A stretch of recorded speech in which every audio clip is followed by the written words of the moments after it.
Price lord. Women for ജീസസിൻ്റെ അനുഗ്രഹിക്കപ്പെട്ട ഒരു സെക്ഷനിലേക്ക് ഞങ്ങളുടെ എല്ലാ പ്രിയമുള്ളവരെയും ഒരു പ്രാവശ്യം വെൽക്കം ചെയ്യുകയാണ്. നമ്മൾ ഒന്നിച്ചൊരു അനുഗ്രഹിക്കപ്പെട്ട സാക്ഷ്യം നമ്മൾ കേൾക്കാൻ പോവുകയാണ്. അതിനു മുന്നേ നമുക്ക് പ്രാർത്ഥിച്ച് ആരംഭിക്കാം.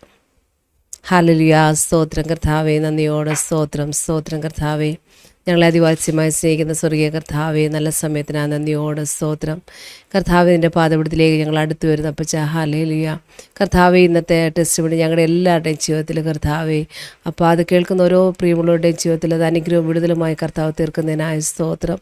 ഞങ്ങളോടൊപ്പം കടന്നു വന്നിരിക്കുന്ന ജോളി സിസ്റ്റർക്കായ സ്തോത്രം. നിന്നെ മോളെ നീ സഹായിക്കണേ, അനുഗ്രഹിക്കണേ കർത്താവേ. അനുഭവങ്ങൾ പങ്കുവെക്കുമ്പോൾ അത് അനേകരുടെ ജീവിതത്തിൽ അത് വിടുതലായി തീരുവാൻ കർത്താവ് ഇടയാക്കുന്നതിനായ സ്തോത്രം. പ്രാർത്ഥനയുടനായ സ്തോത്രം. യേശു ക്രിസ്തുവിൻ്റെ നാമത്തിൽ തന്നെ ആമേൻ, ആമേൻ.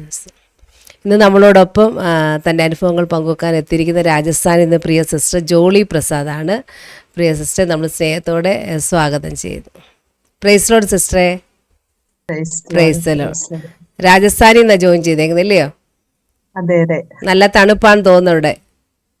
നല്ല തണുപ്പിന്റെ ഒരു സമയമാണ്. തണുപ്പിന്റെ ടൈം. Okay okay.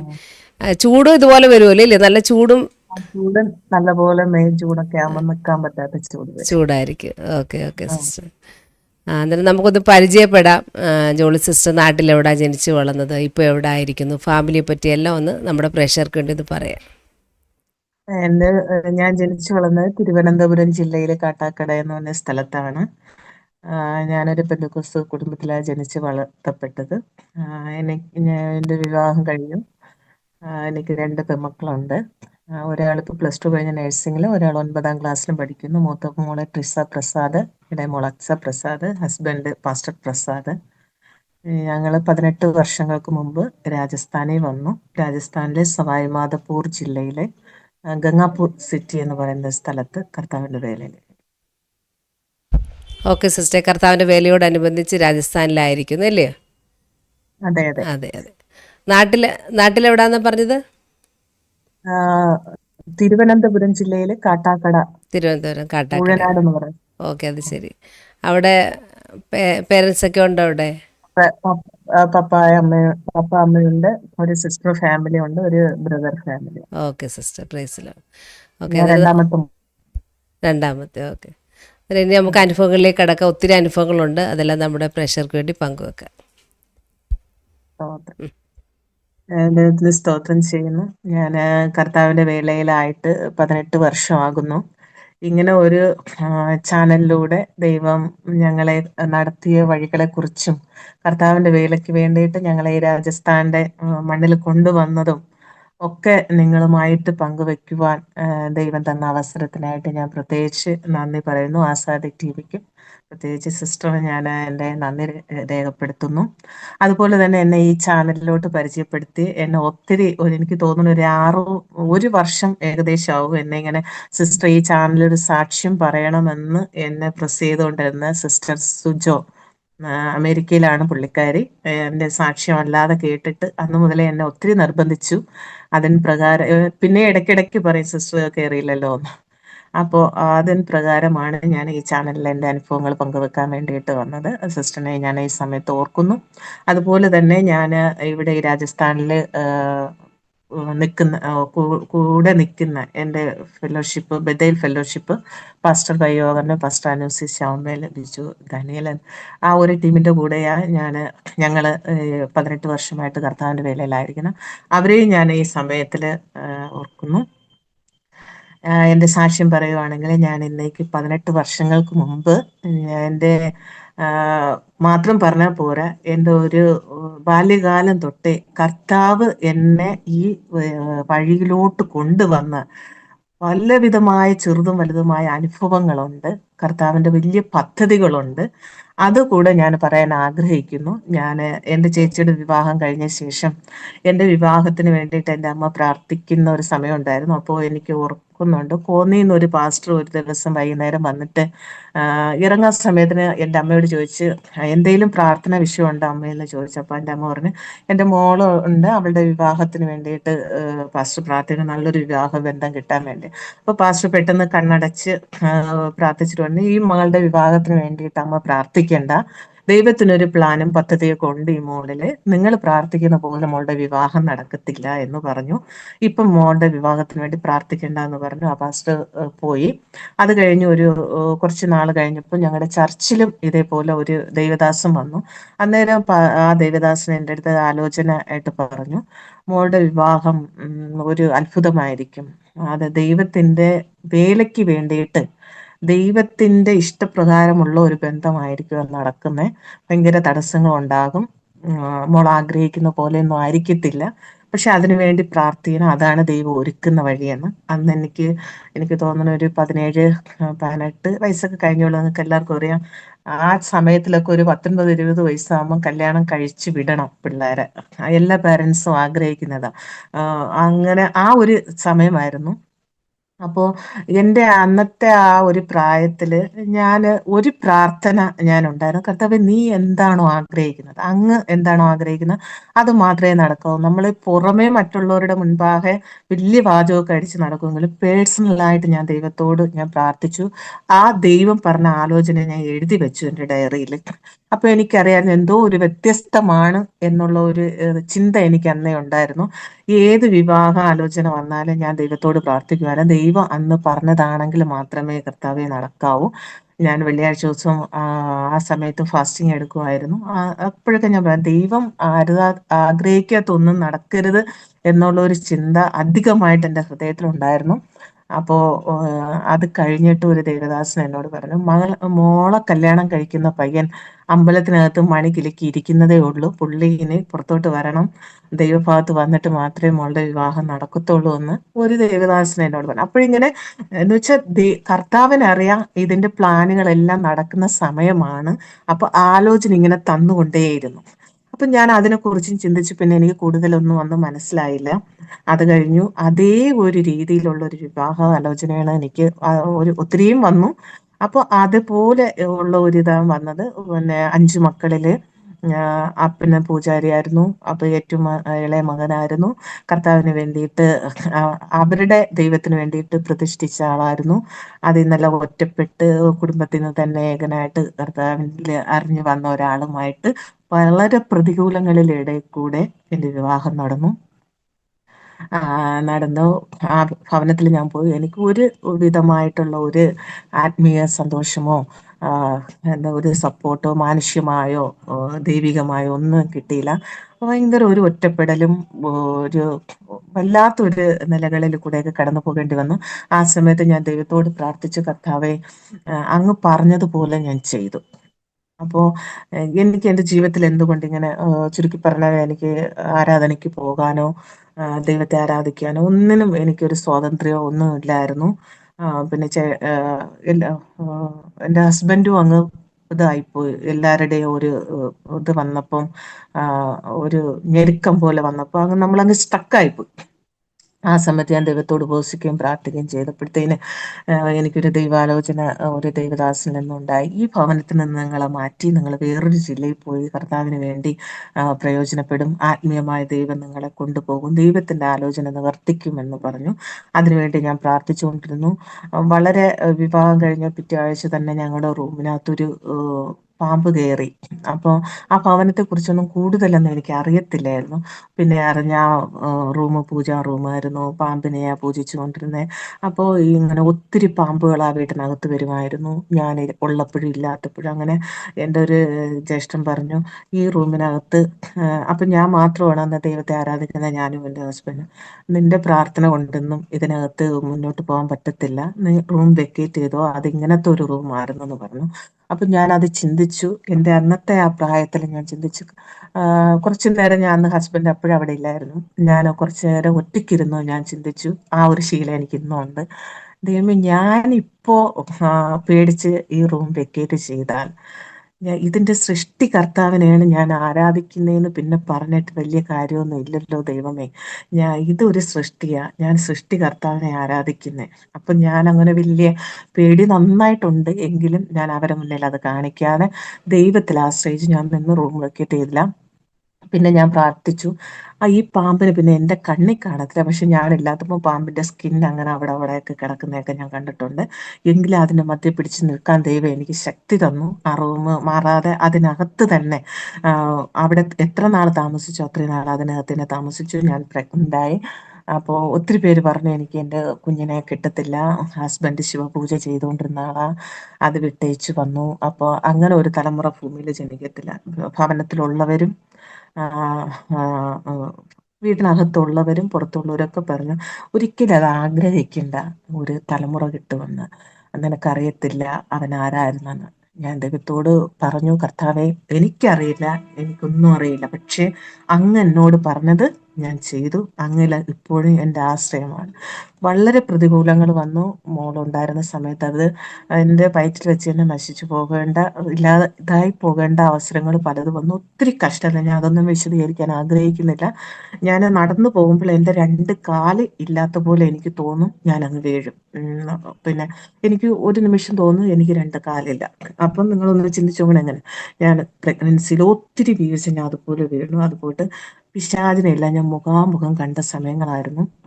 ഞാൻ ആ ഭവനത്തിലായിരുന്നു. അപ്പോഴത്തേന് ഈ വലിയ പിശാചുക്കള് രൂപത്തോടെ വന്ന് എൻ്റെ കഴുത്തെ ഞെക്കുന്നതും എന്നെ എൻ്റെ വയറ്റിലോട്ട് ചവിട്ടുന്നതും എന്നെ അമർത്തി പിടിക്കുന്നതും ഞാൻ ഇങ്ങനെ വിയർത്ത് തളർന്ന് ഞാൻ അങ്ങനെ ഒരു ഒന്നും ഇല്ലാത്തതുപോലെ, ഞാൻ പിശാച് ഉണ്ടെന്ന് പോലും വിശ്വസിച്ചിരുന്ന ആളല്ല. കാരണം എൻ്റെ അമ്മ എപ്പോഴും എൻ്റെ വീട്ടിൽ പറയുന്നൊരു കാര്യമുണ്ട്, ദൈവത്തെ പ്രാർത്ഥിച്ചു കഴിഞ്ഞാൽ ദൈവമക്കളുടെ അടുത്തൊരു പിശാച് വരത്തില്ല.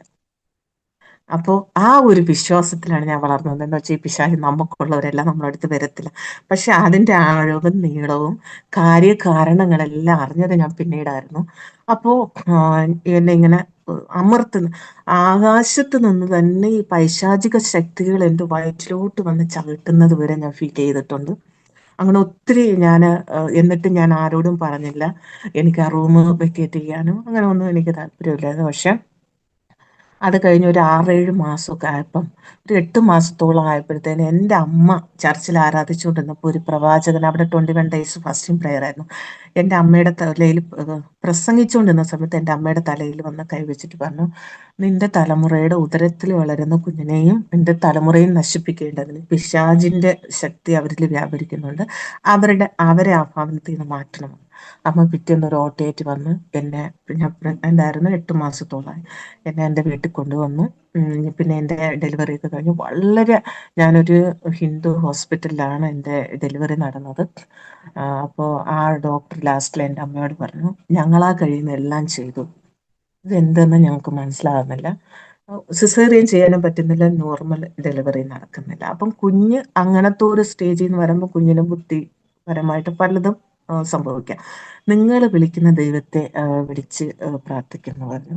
അപ്പോൾ ഞാൻ ആ പ്രാർത്ഥനയുടെ ശക്തിയിൽ ദൈവത്തിൻ്റെ ആ വാഗ്ദത്തം എന്നിലും എൻ്റെ കുഞ്ഞിലും ഉണ്ടായിരുന്നതുകൊണ്ട് ഒരു ദോഷവും ഇല്ലാതെ എൻ്റെ പൈതലിനെ കിട്ടി. ഞങ്ങളത് കഴിഞ്ഞായിരുന്ന സമയത്ത് പല ആലോചനകളും ഞങ്ങൾക്ക് വന്നു. തിരിച്ച് ആ ഭവനത്തിലോട്ടല്ല പോകേണ്ടത്, നിങ്ങൾ ആ ഭവനം മാറണം, നിങ്ങളെക്കുറിച്ച് ദൈവത്തിന് വലിയ പ്ലാനും പദ്ധതിയൊക്കെ ഉണ്ട്, കർത്താവിന് വേണ്ടി പ്രയോജനപ്പെടേണ്ടവരാണെന്നൊക്കെ പറഞ്ഞ് ഞങ്ങൾ തൽക്കാലം അവിടുന്ന് മാറി ഞങ്ങൾ അടൂർ എന്ന് പറഞ്ഞ സ്ഥലത്ത് ഞങ്ങൾ കടന്നുപോയി. ഞാൻ അടൂര് പോയത് സ്വാതന്ത്ര്യമായി ദൈവത്തെ ആരാധിക്കാം, ദൈവസന്നിധിയിലെ ദൈവത്തിന് വേണ്ടി പ്രയോജനപ്പെടാം എന്നുള്ളൊരു സമാധാനമായി ജീവിക്കുക എന്നുള്ളൊരു ഉദ്ദേശത്തോടെ ഞാൻ അടൂര് പോകുന്നു.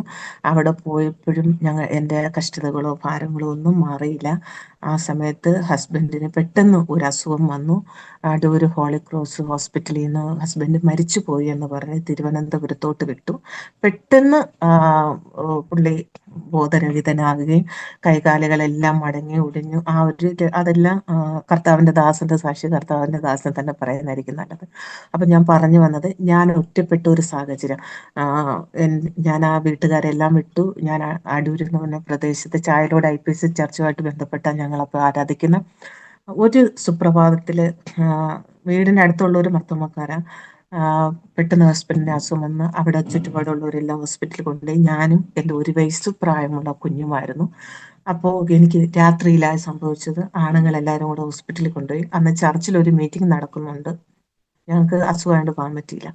അപ്പോൾ പെട്ടെന്ന് ഹോസ്പിറ്റലിൽ കൊണ്ടുപോയി. എൻ്റെ മോൾ എന്നെ ഇരുത്താത്ത, നിങ്ങൾക്ക് എല്ലാവർക്കും അറിയാം, 1 വയസ്സ് പ്രായം. എനിക്ക് അത്ര പരിചയമില്ല ആ വീട്ടുകാരെ. ഞാൻ അവരെ വീട്ടിനൊരു വളയും ഇങ്ങനെ കുഞ്ഞിനെയും തോളിലിട്ട് ഇങ്ങനെ ദൈവത്തോട് പല അതും പറഞ്ഞ് പ്രാർത്ഥനയാണോ ദൈവമായിട്ട് സംസാരിച്ച് ഇങ്ങനെ നടക്കുന്ന സമയത്ത് എന്നുവെച്ചാൽ ശരിക്കും ഒരു ഒറ്റപ്പെടല്.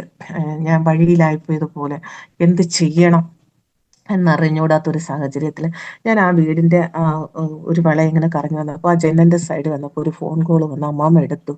അമ്മാമ്മ പെട്ടെന്ന് വാവിട്ട് നിലവിളിച്ചു. എന്നിട്ട് പറഞ്ഞു, കുഴപ്പമില്ല, ഈ കൊച്ചിനെ ഞങ്ങൾ തിരുവനന്തപുരത്ത് കൊണ്ടുവന്നോളാം, നിങ്ങളങ്ങ് വെക്കോ വിട്ടോ എന്ന് പറഞ്ഞു. അന്നേരം പ്രസാദ് പോയി എന്ന് അവർ ഹസ്ബൻഡിനോട് പറയുന്നത് ഞാൻ ആ ജനലിൻ്റെ സൈഡ് വന്നപ്പോൾ കേട്ടു. കൊച്ചിനോട് പറയണ്ട, നമ്മൾ വേറെ വല്ലതും പറഞ്ഞാൽ അവളെ വീട്ടിലോട്ട് കൊണ്ടുപോകാം. അപ്പൊ ഞാൻ അവിടെ നിന്ന് എന്നെ നിലവിളിച്ചു. ദൈവത്തോ, ഞാൻ വേറെ ഒന്നുമല്ല പ്രിയ ദൈവമക്കളെ ഞാൻ നിലവിളിച്ച, കർത്താവെ, അങ്ങയുടെ വാഗ്ദത്തം എന്നോട് പറഞ്ഞത് തീർന്നു പോയോ? കർത്താവിന്റെ വേലയ്ക്ക് വേണ്ടിയിട്ട് വേറൊരു ജില്ലയിലോട്ട് കൊണ്ടുവന്ന് ഞങ്ങൾ ഒരുക്കി എടുക്കും എന്ന് പറഞ്ഞ വാഗ്ദത്തം എനിക്ക് നന്നായിട്ട് എൻ്റെ ഹൃദയത്തിലുണ്ടായിരുന്നു. ഞാനത് ദൈവത്തോട് ഞാനിങ്ങനെ കുറെ ക്വസ്റ്റ്യൻ അവിടെ നിന്ന് ആ രാത്രി ആ ഇരുട്ടത്ത് നിന്ന് ഞാൻ ദൈവത്തോട് ചോദിച്ചു. ഞാൻ നിലവിളിച്ചു. ആരും എനിക്ക് പരിചയമുള്ളവർ അവിടെ ഇല്ല. സഭയിൽ പോയാൽ സഭയിലുള്ളവരുണ്ട്. ആ ചുറ്റുവട്ടം ഞാൻ വന്ന സമയമൊക്കെ ആയിരുന്നു, ചില മാസങ്ങൾ മാത്രമേ ഉള്ളൂ. ഞാൻ നിലവിളിച്ചു. അത് കഴിഞ്ഞിട്ട് ഞാൻ, എൻ്റെ കുഞ്ഞ് എന്നെ വിട്ട് ആരടുത്തും പോകത്തില്ല. ആ ഇരുട്ടത്ത് നിന്ന് ഞാൻ നിലവിളിച്ചതെന്ന് ഞാൻ ഓർക്കുന്നു. അന്ന് എൻ്റെ പ്രതീക്ഷ മാറിപ്പോയില്ല. എന്നെ വിളിച്ചവൻ വിശ്വസ്തനാണ്, എന്നെ വഴിയിൽ ഇട്ടേച്ച് പോയില്ല എന്നുള്ള നിലവിളി ഞാൻ ദൈവത്തോട് ഞാൻ നിലവിളിച്ച് ഞാൻ കുറേ ചോദിച്ചു. മകൾ ഒരപ്പനോട് ചോദിക്കുന്ന പോലെ ഞാൻ ചോദിച്ചു. അല്പം കഴിഞ്ഞപ്പോൾ വീണ്ടും അവർ എന്നോട് പറഞ്ഞു, റെഡിയാവ് എന്ന് പറഞ്ഞിട്ട് അവരേതോ വണ്ടി വിളിച്ചു. ആ ഒരു ഇടവേളയിൽ ഈ ഇവര് ഏനാത്ത് വരെ ഇവരെ വണ്ടി എത്തി.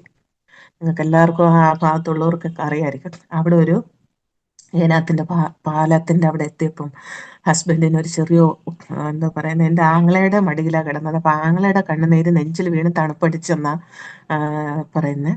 അപ്പോൾ അവിടെ അടുത്ത് ഒരു വിജയ ഹോസ്പിറ്റലുണ്ട്, അങ്ങോട്ട് പോകുന്നിടത്ത് കൊട്ടാരക്കരയ്ക്ക് അഴകുളത്തിന് ഇടയ്ക്ക്.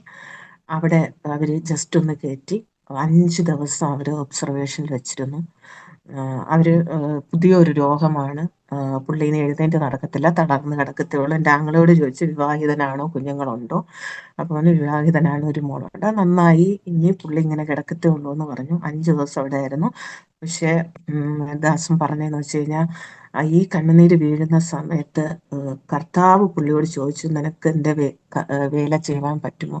അന്നേരം പുള്ളി പറഞ്ഞു, എനിക്ക് വേല ചെയ്യാൻ പറ്റും, പക്ഷെ ഞാനൊരു വിക്കനാണ്, എനിക്ക് ബാക്ക്ഗ്രൗണ്ടോ സാമ്പത്തികം ഒന്നും ഇല്ല, എനിക്കൊരു കുഞ്ഞുണ്ട്, ഒരു ഭാര്യയുണ്ട്, എനിക്ക് ജീവിത മാർഗം വേറെ ഒന്നുമില്ല. അപ്പം പറഞ്ഞു, ഞാൻ നിന്നെ പുലർത്തും, വിക്കനായ മോശയുടെ നാവോട് കൂട്ടിരുന്ന ദൈവം നിന്റെ നാവോട് കൂടെ ഇരിക്കും, നിന്നെ പോലെ മൂർത്തികളെ ആരാധിക്കുന്ന ഇടയ്ക്ക് ഞാൻ എൻ്റെ വേല നീ ചെയ്യണമെന്നൊക്കെ പറഞ്ഞു. പറഞ്ഞ് ആ ഒരു ശബ്ദം കഴിഞ്ഞപ്പോൾ ഇളയദാസന്റെ ഓർമ്മ വീണതാണ് അവർ ആ ഹോസ്പിറ്റലിലോട്ട് കയറ്റിയത്. അപ്പോൾ ആ ഒരു അനുഭവത്തിൽ, അപ്പോൾ കുറച്ച് കഴിഞ്ഞപ്പോൾ ഞാൻ ഈ നിലവിളിച്ച് ദൈവത്തോട് ഇതെല്ലാം പറഞ്ഞ് അല്പം കഴിഞ്ഞപ്പോൾ ഒരു ഫോൺ കോൾ വീണ്ടും വന്ന്, നിങ്ങൾ ഇപ്പോൾ വരണ്ട, ഞങ്ങൾ ഇന്നതുപോലെ ഒരു ആശുപത്രി കയറി, പുള്ളിക്ക് ഒരു ചെറിയ അനക്കം ഉണ്ടായി എന്ന് പറഞ്ഞു.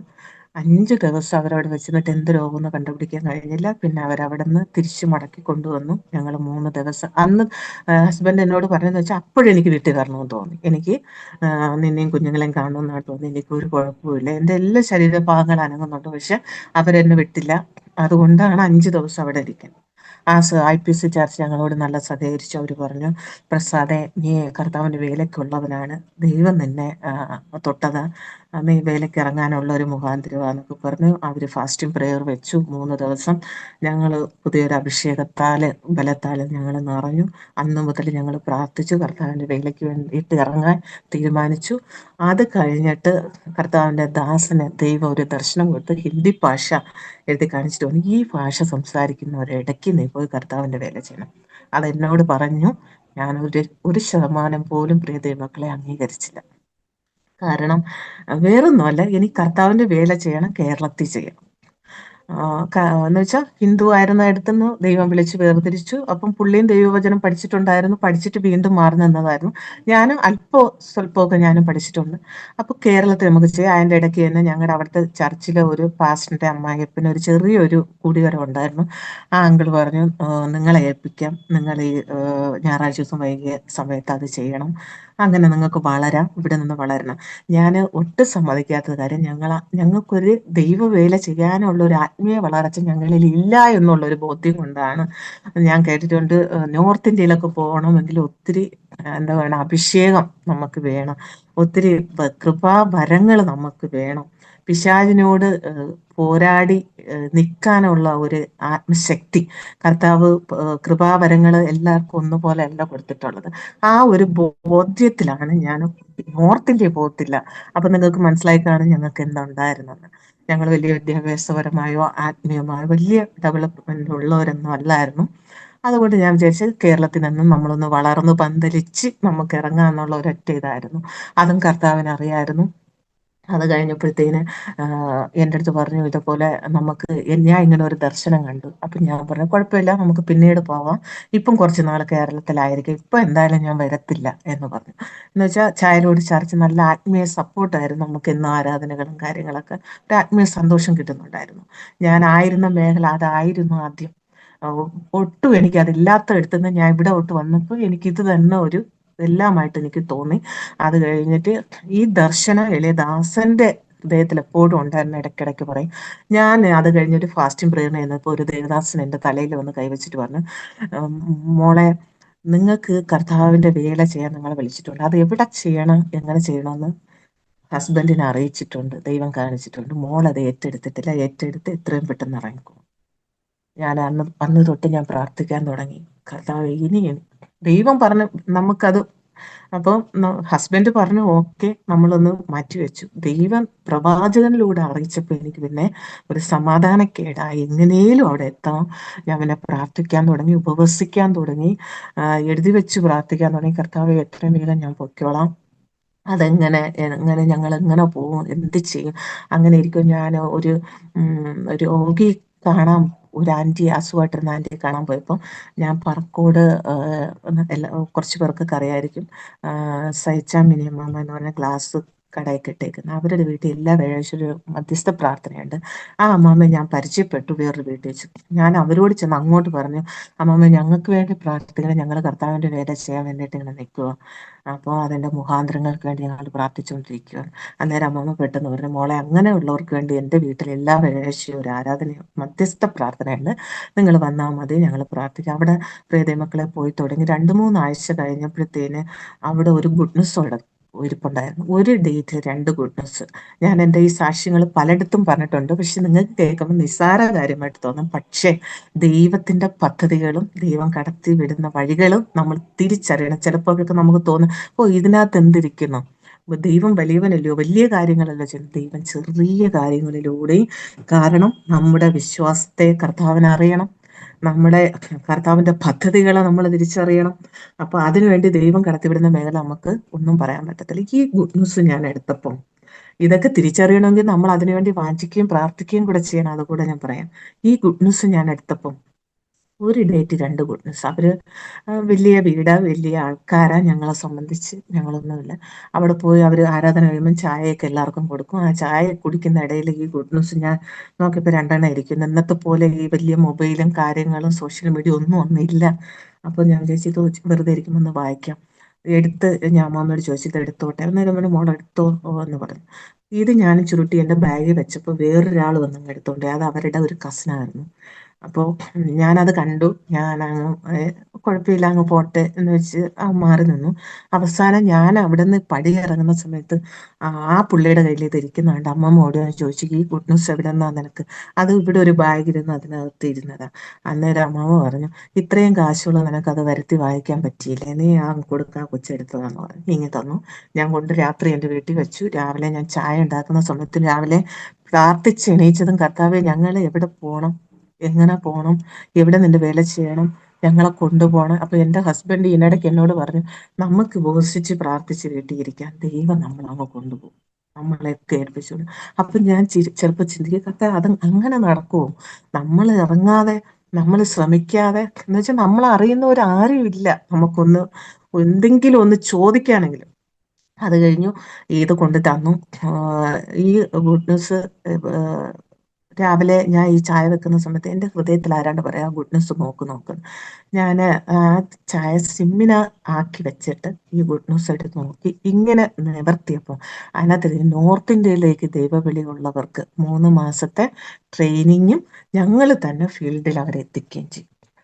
കോട്ടയം ശാലേം ബൈബിൾ കോളേജ്, ഒരു പരസ്യവും 3 നമ്പറും.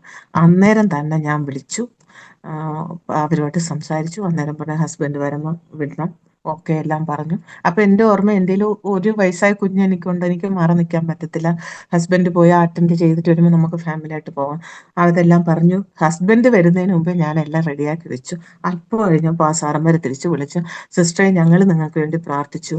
അന്നേരം സിസ്റ്ററും കൂടെ ഈ ക്ലാസ് അറ്റൻഡ് ചെയ്യണമെന്നാണ് ദൈവാത്മാവയുടെ ഞങ്ങളെ ഓർപ്പിക്കുന്നത്. അതുകൊണ്ട് നിങ്ങൾ രണ്ടുപേരും പറഞ്ഞു. ഞാൻ പറഞ്ഞു എനിക്ക് കുഞ്ഞിനെ വിട്ട് തരാൻ പറ്റത്തില്ല, അത് നമുക്കിവിടെ കുഞ്ഞിനെ എന്തെങ്കിലും ഡേ കെയർ പോലെ എല്ലാം വെക്കാം എന്ന് പറഞ്ഞു. അത് കഴിഞ്ഞിട്ട് ഇന്ന് തന്നെ വന്ന് ഞങ്ങളെ കാണണമെന്ന് പറഞ്ഞു. ഞങ്ങൾ അടൂരിൽ നിന്ന് കോട്ടയത്ത് പോയി അവരെ കണ്ടു. അവരെല്ലാം സെറ്റപ്പും ചെയ്തു. പക്ഷെ പോകാറായപ്പോൾ അവർ പറഞ്ഞു കുഞ്ഞിനെ സിസ്റ്ററിൻ്റെ വീട്ടിൽ ആരെങ്കിലും ഏൽപ്പിച്ചേച്ച് വരണം, ഇവിടെ അതിനുള്ള സൗകര്യമില്ല. നമ്മൾ എല്ലാ കാര്യവും ചില കാര്യങ്ങൾ അങ്ങനെയാണ് ദൈവമക്കൾ അന്ന് മുതൽ ഇന്ന് വരെ. ഞാൻ എന്നിട്ട് നെടുമങ്ങാട് എൻ്റെ ചേച്ചിയുണ്ട്, അവിടെ കൊണ്ട് ഏൽപ്പിച്ചിട്ട് ഞങ്ങൾ 3 മാസം പോയി ആ കോഴ്സ് അറ്റൻഡ് ചെയ്തു. ഞങ്ങൾ വന്നു. ഞങ്ങൾ അത് കഴിഞ്ഞു ഓപ്പറേഷൻ അഗാപ്പയുടെ ഇതിലായിരുന്നു. ഈ 3 മാസം ഞങ്ങൾ പഠിക്കുമ്പോഴും ഈ നോർത്ത് ഇന്ത്യയിലെ ഓരോ ലീഡേഴ്സാണ് ഞങ്ങൾക്ക് എക്സ്പീരിയൻസ് ഷെയർ ചെയ്യാനും ഞങ്ങളെ എന്തോ ഒരു പ്രചോദനം തരാനും അവരുടെ അനുഭവങ്ങൾ ഞങ്ങളുമായിട്ട് പങ്കുവെക്കാനൊക്കെ വന്നത്. ഏറെ കുറേ സ്റ്റേറ്റിലുള്ള ഒരു ലീഡേഴ്സ് അവിടെ വന്നു. ഞങ്ങളുടെ ഇപ്പോൾ നിൽക്കുന്ന ഫെലോഷിപ്പിലെ പാസ്റ്റർ പയ്യോനും വന്നു. എല്ലാവരും അവരെ എക്സ്പീരിയൻസ് ഷെയർ ചെയ്യും. വരുന്ന ഒരു 3-4 ദിവസം കണ്ടിന്യൂസ് അവരായിരിക്കും, 3 ദിവസം. ഓരോ ആഴ്ചയിലും ഓരോ ലീഡേഴ്സിനെ, പിന്നെ ഇതിനിടയ്ക്ക് കോളേജിലുള്ള സാറ്. അപ്പോൾ ഈ ഓരോരുത്തർ വരുമ്പോൾ അവരെ അനുഭവങ്ങൾ അവർക്കുണ്ടല്ലോ. ഈ നോർത്ത് ഇന്ത്യയിൽ നിൽക്കുന്നവരാരും അനുഭവം ഇല്ലാത്തവരല്ല. അവർ നല്ല പോലെ ഫയറ്റി തെളിഞ്ഞ് അവർ നിൽക്കുന്നവരാ. പല അനുഭവങ്ങൾ അവർക്കുണ്ട്. അതെല്ലാം പറഞ്ഞു അവരെ ദൈവം നടത്തിയ വഴികളും എല്ലാം അത്ഭുതങ്ങളെല്ലാം ഷെയർ ചെയ്തിട്ട് ലാസ്റ്റ് പറയും ഇന്ന സ്റ്റേറ്റിലോട്ട് വരെ എത്ര പേരുണ്ട്, അവർക്ക് ഇപ്പോൾ എണീറ്റ് സമർപ്പിക്കാം. ഈ ഇന്നലെ സമർപ്പിച്ചവർ തന്നെ ഇന്നും എല്ലാവരും എണീക്കും. അപ്പം ഞാൻ ഇവിടെ ഇരുന്നുകൊണ്ട് ഇങ്ങനെ നോക്കുമ്പോൾ എൻ്റെ ഹസ്ബൻഡ് അനങ്ങാതെ അവിടെ ഇരിക്കും. പിന്നെ ഞാൻ എണീറ്റിട്ട് ഒരു കാര്യമില്ല, ഞാനും എണീക്കത്തില്ല. ഈ ഒരു 6-7-8 സ്റ്റേറ്റിന് വേണ്ടിയിട്ട് അവിടെയുള്ളവർ സമർപ്പിക്കും. ഞങ്ങൾ ഒരു സ്റ്റേറ്റിന് വേണ്ടി സമർപ്പിച്ചില്ല. അങ്ങനെ ഇരുന്ന് ഒരു ദിവസം ഞാൻ ഈ ക്ലാസ് നടക്കുന്നതിൻ്റെ ഇടയിൽ ഈ ഒരു 7 സ്റ്റേറ്റിൻ്റെ പേരെഴുതി ഇങ്ങനെ ചുരുട്ടിയിട്ട്, അപ്പോൾ ഇനി പോകാൻ കുറച്ച് ദിവസമേ ഉള്ളൂ, എവിടെയാണെന്ന് ഒരു പിടിയില്ല. മറ്റുള്ളവരെല്ലാം മാനുഷികമായ രീതിയിൽ ഇന്നെടുത്താന്ന് എഴുതി വെച്ചിട്ടുണ്ട്. ഞാൻ എഴുതി ഈ ചുരുട്ടി, നിങ്ങൾക്ക് അറിയാമായിരിക്കും ഈ പേപ്പർ ചുരുട്ടി ഇട്ടിട്ട് ഇങ്ങനെ ഇങ്ങനെ സാറ് അവിടെ ഭയങ്കര പഠിപ്പീര അപ്പോസ്തല പ്രവൃത്തിയുടെ പുസ്തകം പൗലൂസിന്റെ കഥകളൊക്കെ ഇങ്ങനെ പറഞ്ഞുകൊണ്ടിരിക്കുക. ഞാൻ അതിൻ്റെ ഇടയിൽ എൻ്റെ സമാധാനത്തിന് വേണ്ടിയിട്ട് ഇങ്ങനെ ഒരു 6-7 സ്റ്റേറ്റ് എഴുതി ഇങ്ങനെ ചുരുട്ടി സാറിൻ്റെ മുഖത്ത് നോക്കി ഇങ്ങനെ എന്നെ എടുത്തു പ്രതിയെ ഇങ്ങനെ കൊണ്ടുവന്നിട്ട് ഇങ്ങനെ നോക്കിയപ്പോൾ രാജസ്ഥാൻ. പെട്ടെന്ന് അത് ചുരുട്ടി ഒറ്റയേറെ ഡെസ്കിൻ്റെ അടിയിലോട്ട്. ഞാൻ ഞെട്ടിപ്പേടിച്ചു. അപ്പം എൻ്റെ ഉള്ളിൽ വല്ല പഞ്ചാബോ അല്ല ഹിമാചലോ ഡൽഹിയോ അതൊക്കെയാണ് മനസ്സിലിരിക്കുന്ന ആഗ്രഹം. ഈ രാജസ്ഥാൻ എന്ന് കണ്ടതും ചുരുട്ടി എന്ന് വെച്ചാൽ ഈ രാജസ്ഥാനിൽ പോകാൻ ആരും സമർപ്പിച്ചിട്ടില്ല, ആർക്കും പോകണ്ട, ഇന്ത്യയിലെ മരുഭൂമിയാ. അപ്പം നമ്മുടെ രാജസ്ഥാനിൽ നിന്ന് വന്ന് പ്രസംഗിച്ച അങ്കിളിൻ്റെ സാക്ഷ്യവും അങ്കിളിൻ്റെ അനുഭവങ്ങളും എല്ലാം കേട്ട് എല്ലാവരും പേടിച്ച് വരണ്ട്, അത്രയും കഷ്ടം സഹിക്കാൻ നമുക്ക് കൃപയില്ലെന്നുള്ള ഇതിൽ ചർച്ച ചെയ്തുകൊണ്ടിരിക്കുന്ന ഒരു സമയമാണ്.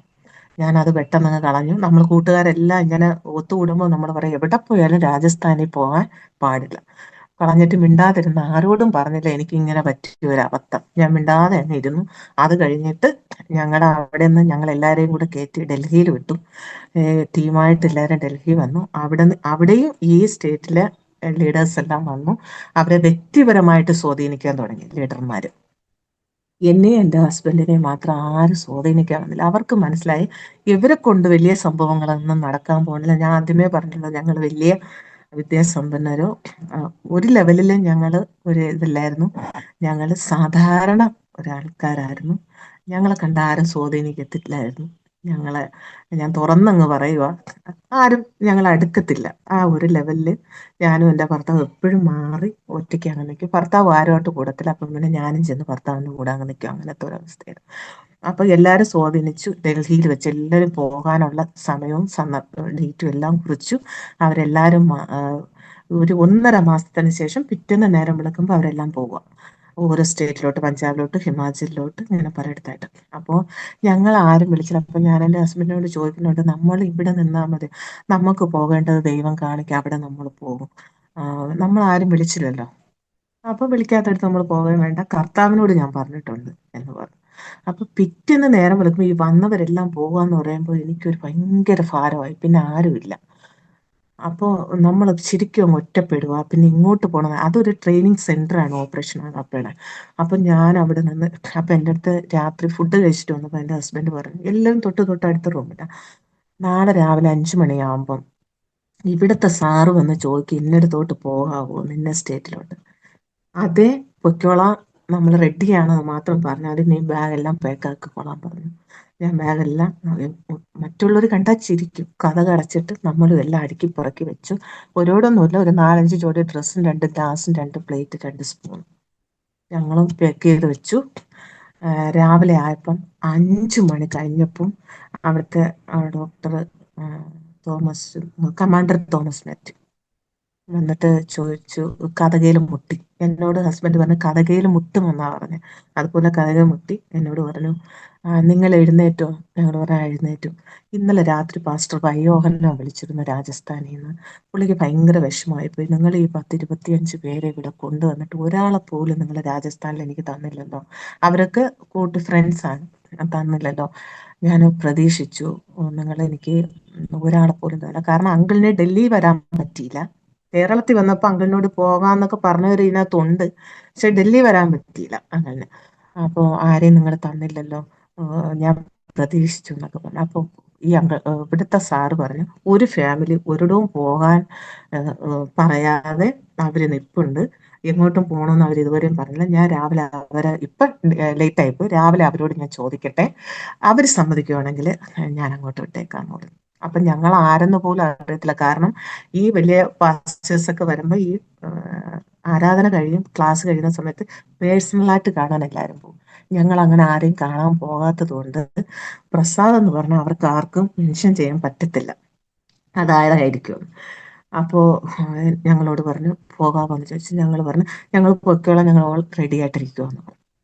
അപ്പോൾ ഓക്കെ, ഞങ്ങളായിട്ട് നിങ്ങളെ വിടത്തില്ല, കാരണം ഒരു വയസ്സായ ഒരു കുഞ്ഞുണ്ട് അവിടെ. രാജസ്ഥാൻ അത്ര വലിയ സ്ഥലമല്ല. അപ്പോൾ ഞങ്ങൾ നിങ്ങളോട് പോകാൻ പറയത്തില്ല, നിങ്ങളുടെ ഇഷ്ടം. ഞാൻ അതാ ദേവദാസിനോട് പറഞ്ഞേക്കാം, ഞങ്ങൾ പൊയ്ക്കോളാന്ന് പറഞ്ഞു. എല്ലാവരും പോകുന്നതിന് മുമ്പ് ഫസ്റ്റ് ഞങ്ങൾ അവിടെ നിന്ന് പോയി. ഞങ്ങൾ അവിടെ നിന്ന് ബസ് കയറ്റി അവർ വിട്ടു. ഞങ്ങൾ രാജസ്ഥാനിൽ വന്നിറങ്ങി. അപ്പം ഞങ്ങൾ ഇവിടെ ഇറങ്ങാൻ പറഞ്ഞത് ഒരു സ്ഥലത്ത്, ഞങ്ങൾ പോയി ഇറങ്ങിയത് വേറൊരിടത്ത്. ഞങ്ങൾ അവിടെ കഴിഞ്ഞ് 2-3 മണിക്കൂർ ചുറ്റിയാൽ ഹിന്ദിയുടെ ഒരു വാക്ക് പറയാൻ എനിക്കോ എൻ്റെ ഹസ്ബൻഡിനോ അറിയത്തില്ലായിരുന്നു, ഒരു വാക്ക്. ഇന്നുള്ള എല്ലാവർക്കും നോർത്ത് ഇന്ത്യ വരുന്നതിന് മുമ്പേ നല്ലപോലെ അറ്റ്ലീസ്റ്റ് മനസ്സിലാക്കാനൊക്കെ ഉള്ള ഒരു കഴിവുണ്ട്. ഞങ്ങൾക്ക് 2 പേർക്കും അതും ഇല്ലായിരുന്നു. ഒന്നും അറിയത്തില്ല, ഹിന്ദിയുടെ ഒരു ബോർഡ് വായിക്കാൻ അറിയത്തില്ല. വന്ന് വേറൊരു സ്ഥലത്ത് ഇറങ്ങി നോക്കിയപ്പോൾ എല്ലാം ഹിന്ദിയിൽ എഴുതി വെച്ചേക്കുന്നു, ഇംഗ്ലീഷെങ്കിൽ പിന്നും നമുക്ക് എങ്ങനെയും ഒന്ന് ഇത് ചെയ്യാം.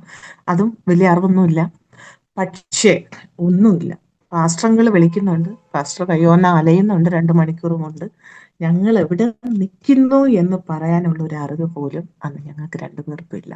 ഞങ്ങളൊരു ബസ് സ്റ്റാൻഡിനകത്തായി ഞങ്ങൾക്ക് ഇറങ്ങി, ഞങ്ങളെ ശ്രദ്ധിക്കാൻ തുടങ്ങിയ മണിക്കൂറുകൾ കഴിഞ്ഞപ്പം ലാസ്റ്റിൽ ഒരു ചെറിയൊരു കുഞ്ഞു ഫോണ്, ഞാൻ ആ ഫോണ് മേടിച്ചുകൊണ്ട് ആ ബസ് സ്റ്റാൻഡിൽ ഞാൻ ഹസ്ബൻഡിനോട് പറഞ്ഞു, കുഞ്ഞുമായിട്ട് ഇവിടെ ഇരിക്കും, ഞാൻ പുറത്തൂടെ അങ്ങ് പോകാം, എവിടെ നിന്ന് എന്തെന്നും അറിയത്തില്ല, എവിടെയെങ്കിലും വെച്ച് അങ്കിളിനെ കണ്ടാലോ. ഞാൻ പുറത്ത് ഇറങ്ങി നടന്നു കുറേ ദൂരം പോയപ്പോൾ ഒരു ഹോട്ടൽ കണ്ടു. ആൻഡ് ഇംഗ്ലീഷിലൊരു ബോർഡ് കണ്ടു. ഞാൻ അങ്കിളിനെ വിളിച്ചു പറഞ്ഞു, അങ്കിളെ ഞാൻ ഇന്നടുത്ത് ഇന്ന സ്ഥലത്ത് നിൽക്കും. അപ്പം പറഞ്ഞു ഞാനും ഈ ഏരിയയിൽ തന്നെ ഉണ്ട്. പിന്നെ നടക്കുന്നു, എവിടെ കൂടുതൽ പറയാനൊന്നും അറിയത്തില്ല. അങ്കിളിന് ഷുഗറൊക്കെ ഉള്ള ആളായിരുന്നു. 3 മണിയോളം കഴിഞ്ഞു, പുള്ളിയും അങ്ങ് വല്ലാതെ തളർന്നു. അപ്പോൾ ഞാൻ എന്നിട്ട് വീണ്ടും ഒരു വിശ്വാസത്തോടെ അങ്ങ് നടന്നു, നിലവിളിച്ച് കരഞ്ഞുകൊണ്ട് ഒരു ഭ്രാന്തി പോകുന്ന പോലെ. ഞാൻ രാജസ്ഥാനിൽ വന്നിറങ്ങി ആദ്യ അനുഭവം പറയുന്നത്. ഹസ്ബൻഡും കുഞ്ഞും ഇരിക്കുന്നിടത്ത് എനിക്ക് തിരിച്ചെത്തണം, ഇത് ഏരിയ വിട്ട അതും പോയി, ഒരു ഫോണേ ഉള്ളൂ. അപ്പോൾ ഇങ്ങനെ ഞാൻ പ്രാർത്ഥിച്ച് ദൈവത്തോട്, എൻ്റെ രണ്ടാമത്തെ നിലവിളിയാണത്. നിലവിളിച്ച് ഞാൻ മലയാളത്തിൽ ഒരു ഭ്രാന്തി പോകുന്ന പോലെ ഞാൻ പോയപ്പം സിസ്റ്ററേന്ന് ഒരു വിളി കേട്ടു. ഞാൻ പെട്ടെന്ന് തിരിഞ്ഞപ്പം പാസ്റ്റർ എൻ്റെ പുറകെ ഉണ്ടായിരുന്നു. എന്നെ ആദ്യമായിട്ട് കാണുന്നു. അന്ന് എന്നെ സിസ്റ്ററേന്ന് എന്നെ വിളിച്ചു. ഞാൻ പെട്ടെന്ന് തിരിഞ്ഞു. പെട്ടെന്ന് ഞാൻ പറഞ്ഞു, ഹസ്ബൻഡും കുഞ്ഞും ഒത്തിരി ദൂരെയാ, അവരെ പോയി വിളിക്കണം, എനിക്കറിയില്ല ഇനി എങ്ങനെ പോകണം. ഒരു ബസ് സ്റ്റാൻഡിനകത്താണ്. അവള് പറഞ്ഞു ഈ വഴി തന്നെ ഇങ്ങനെ തിരിഞ്ഞ് ഇങ്ങനെ പോന്നൊക്കെ പറഞ്ഞു. ഞാൻ പോയി. പെട്ടെന്ന് ഞാൻ ചെന്ന് ഓടി ഓടി ഓടിപ്പോയി അവരെ കൂട്ടി. ഗളിയാണ്, അതിനകത്ത് 4 വീലർ കയറത്തില്ല. അവരെയും കൂട്ടി. ഞാൻ പറഞ്ഞു ഞാൻ കണ്ടുപിടിച്ചു. ഞാൻ വന്നപ്പോൾ ഹസ്ബൻഡും അതുപോലെ കരഞ്ഞിട്ട് അവിടെ ഇരിക്കുമായിരുന്നു. ഞങ്ങള് തിരിച്ചു വന്നു. ഞങ്ങൾ അങ്കിളിന്റെ വണ്ടി കയറിയപ്പോൾ അങ്കിൾ ഒരു ചോദ്യം ചോദിച്ചു, നിങ്ങളെ കൊണ്ട് ഈ ഭാഷയൊക്കെ പഠിച്ച് ഇവിടെ കർത്താവിന്റെ വേല ചെയ്യാൻ പറ്റുമോ? അങ്കിൾ ഇങ്ങനെ ചോദിക്കുന്നെങ്കിൽ അതിനകത്തൊരു കാര്യമുണ്ടെന്ന് എന്നെ കേൾക്കുന്നവർക്ക് മനസ്സിലാകും. ഞാൻ പറഞ്ഞ അങ്കിളെ, ദൈവം ദർശനം തന്നിട്ടാണ് ഞങ്ങൾ വന്നത്, അതുകൊണ്ട് ഞങ്ങളെ കൊണ്ട് കഴിയും. അങ്കിള് പെട്ടെന്ന് തിരിഞ്ഞിട്ട് പറഞ്ഞു, ആ ദർശനം ആവശ്യം, വലിയ വിദ്യാഭ്യാസമോ കഴിവോ ഒന്നുമല്ല, ഈ ദർശനം ഉണ്ടെങ്കിൽ നിങ്ങൾക്ക് ചെയ്യാൻ പറ്റും. അന്ന് അങ്കിളിൻ്റെതായ ഒരു ആത്മീയമായ ദൈവവുമായിട്ടുള്ള ബന്ധവും എല്ലാം എനിക്ക് ആ ഒറ്റ വാക്കിൽ എനിക്ക് മനസ്സിലായി. എന്നോട് പറഞ്ഞ കാര്യം, കർത്താവ് ഒരു ദർശനം തന്നെ നിങ്ങൾ അയച്ചിട്ടുണ്ടെങ്കിൽ നിങ്ങൾക്കെല്ലാം സാധിക്കും. വേറെ ഒന്നും പറഞ്ഞില്ല. സ്തോത്രം, പ്രൈസ് ദി ലോർഡും പറഞ്ഞു. ഞങ്ങൾ വീട്ടിൽ പോയി. ഞങ്ങൾക്ക് ഭക്ഷണം തന്നു. ഞങ്ങൾ ഒരു ഹോസ്റ്റലിൽ കൊണ്ടാക്കി. ഒരു ഹോസ്റ്റൽ ജീവിതം എന്ന് പറയുമ്പോൾ അത് വേറൊരു ലൈഫാണ്. നമ്മൾ കുടുംബ ജീവിതത്തിനകത്തുനിന്ന് ഹോസ്റ്റലിലോട്ട് വന്നു. വളരെ ബുദ്ധിമുട്ടും പ്രയാസങ്ങളും ഭാരങ്ങളും ഒക്കെ ഉണ്ടായിരുന്നു. അതിൻ്റെ മധ്യേന്ന് ഞങ്ങൾ ദൈവത്തോട് അന്നേരവും പ്രാർത്ഥിച്ച ഒരു കാര്യം, കർത്താവേ, ഈ രാജസ്ഥാനിൽ ഞങ്ങൾ എവിടെയാണ് അങ്ങയുടെ വേല ചെയ്യേണ്ടത്? ഞങ്ങൾക്ക് കഴിവോ പ്രാപ്തിയൊന്നുമില്ല, അങ്ങ് ഞങ്ങൾക്ക് കാണിക്കാം. അത് കഴിഞ്ഞു. ഒരു 2 മാസം കഴിഞ്ഞപ്പോൾ അവിടെ 21 ഡേയ്സ് ഫാസ്റ്റിംഗ് പ്രയർ വെച്ചു. ആ സമയത്ത് ഞങ്ങൾ രണ്ടുപേരും 21 ഡേയ്സ് ഫാസ്റ്റിംഗ് എടുക്കാൻ ആഗ്രഹിച്ചു.